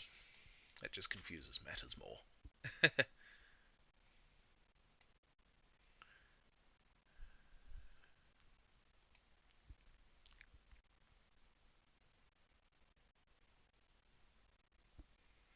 This is why models can take so long to finish, though. You can see that you can spend ages just trying to verify that one little detail.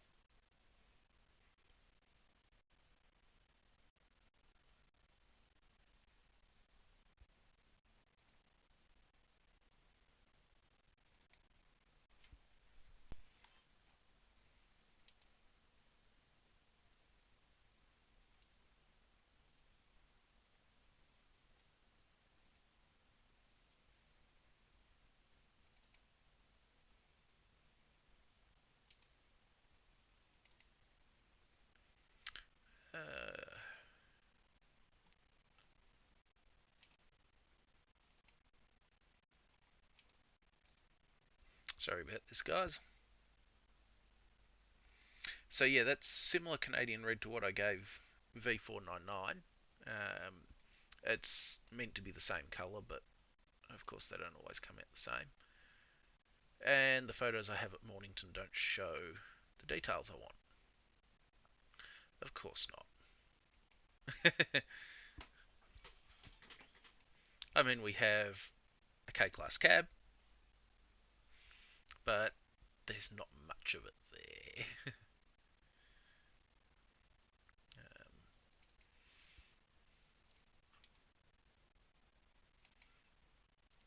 Oh, some very old photos of the ARHS Museum, but not many. Steam Rail Open Day, and still nothing useful. I certainly wasn't good at taking helpful photos back then.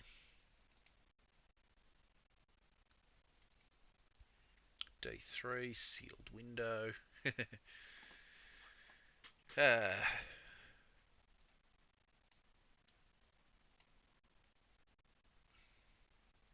another batch from Mornington. And not one showing the driver's side of the K-Class.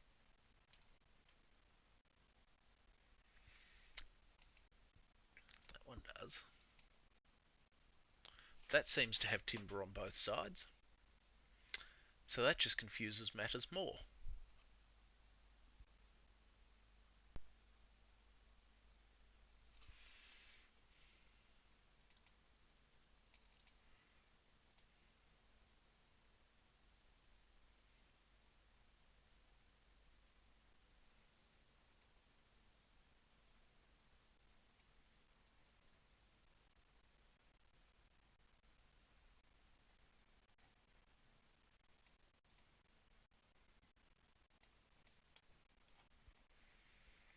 So, ooh, more railway museum photos I missed. That's good.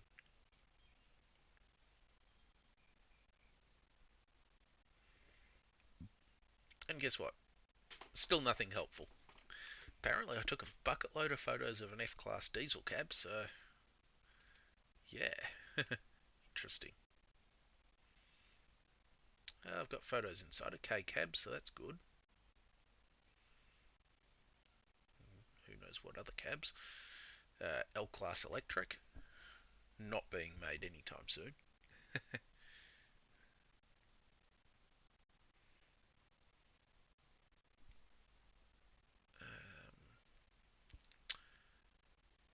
I think it's time to just go and look at prototype photos again and see if I can find anything helpful.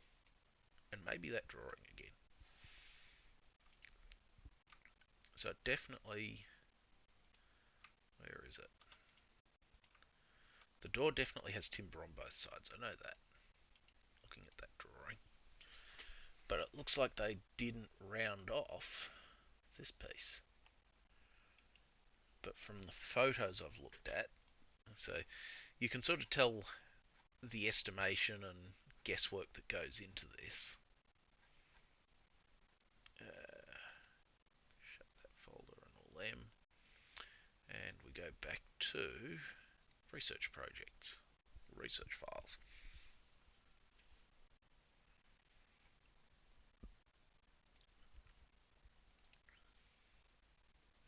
So it looks like later K's lost that piece of timber on the outside edge. That's all I can guess off this, is that for some reason they lost it or they changed. Now that's an interesting point. There is a alteration drawing, but that only seems to flip the window. I wonder if at some point they flipped the door.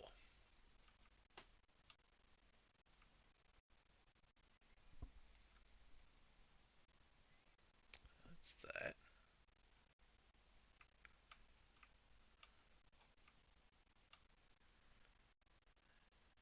Nope, nope, nope.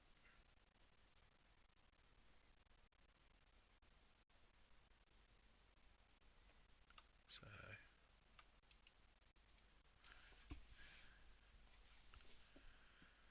They don't make this easy.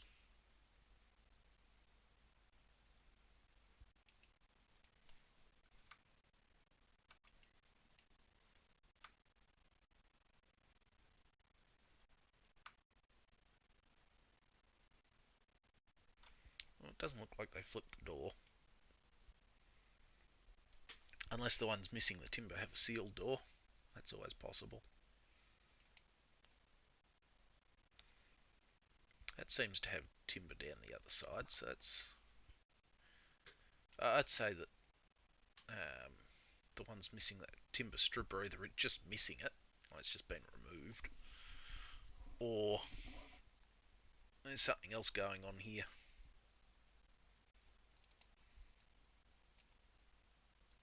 That's definitely got it. Absolutely, definitely got it. That's good.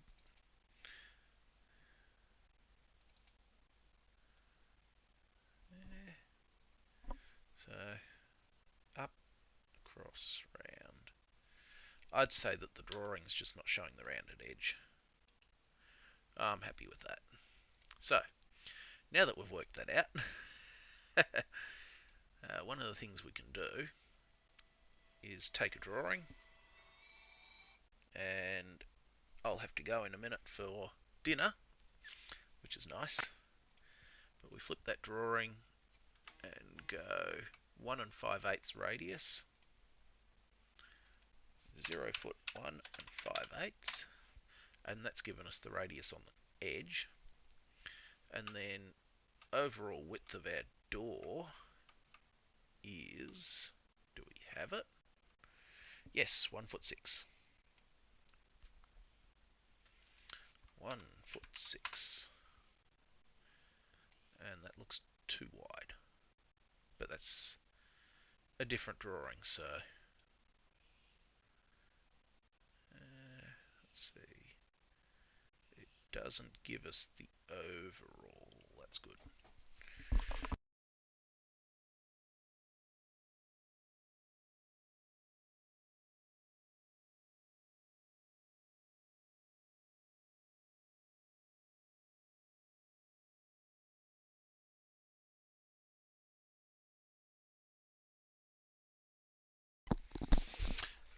Sorry about that, guys.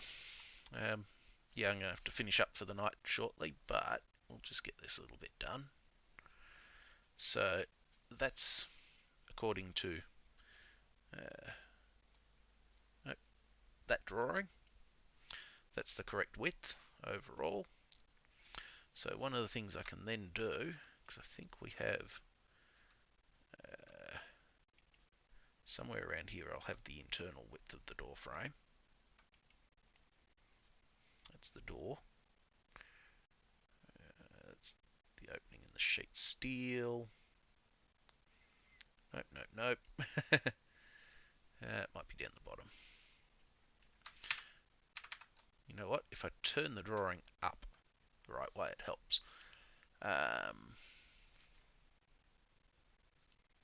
No.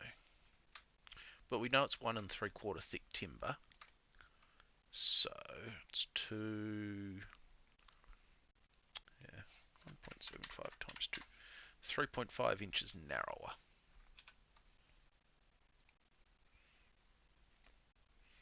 So we go 2.5. No radius on the corners. Bring that down to there. No. Bring that down by minus 1.75. That's correct according to the measurements. And then I'll just go, I'll save.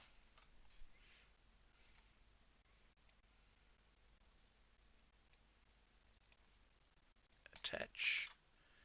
And I'll just delete that, that, and that. We take the z-axis of them.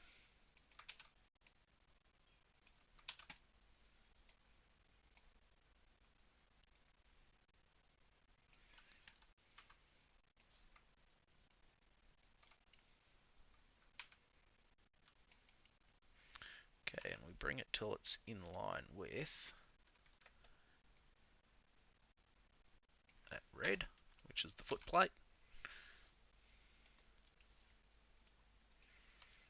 And there we have the outline of a door frame. We go extrude, and there we have a door frame.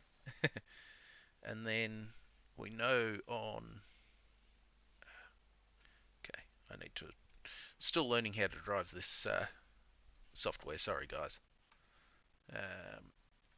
That is CC, which drawing has CC, that one. So,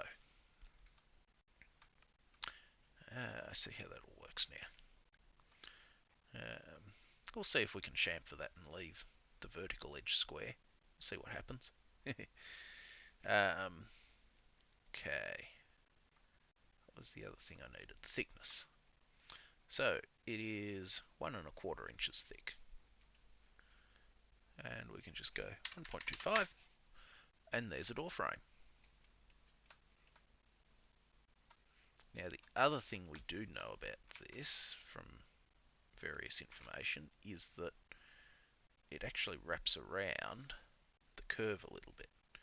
If we go to, where was it?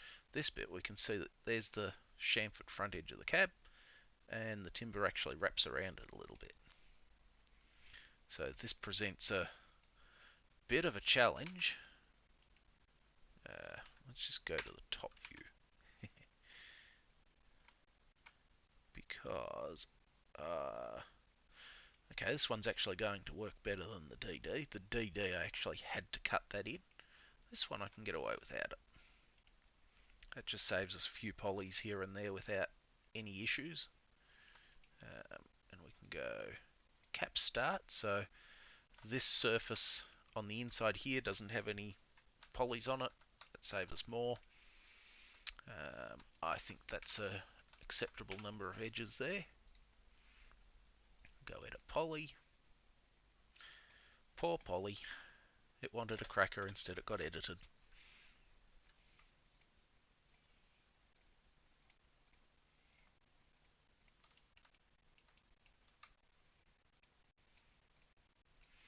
And then, because I am guessing here, I reckon the chamfer goes all the way around and stops there. And that was wrong. That one. So one of the things that the drawing should tell us is it's a 1¼ inch radius. 1.25. And that looks really bad there. Let's see what happens when we do this. That still looks really bad. It hasn't chamfered well at all. Oh, I'll leave that for another time. Thank you for watching, everyone. I hope you found it informative, entertaining, enjoyable, however you want to look at it. And I hope to see you next time. Hopefully I can have everything working just a little bit better. Have a good evening, everyone.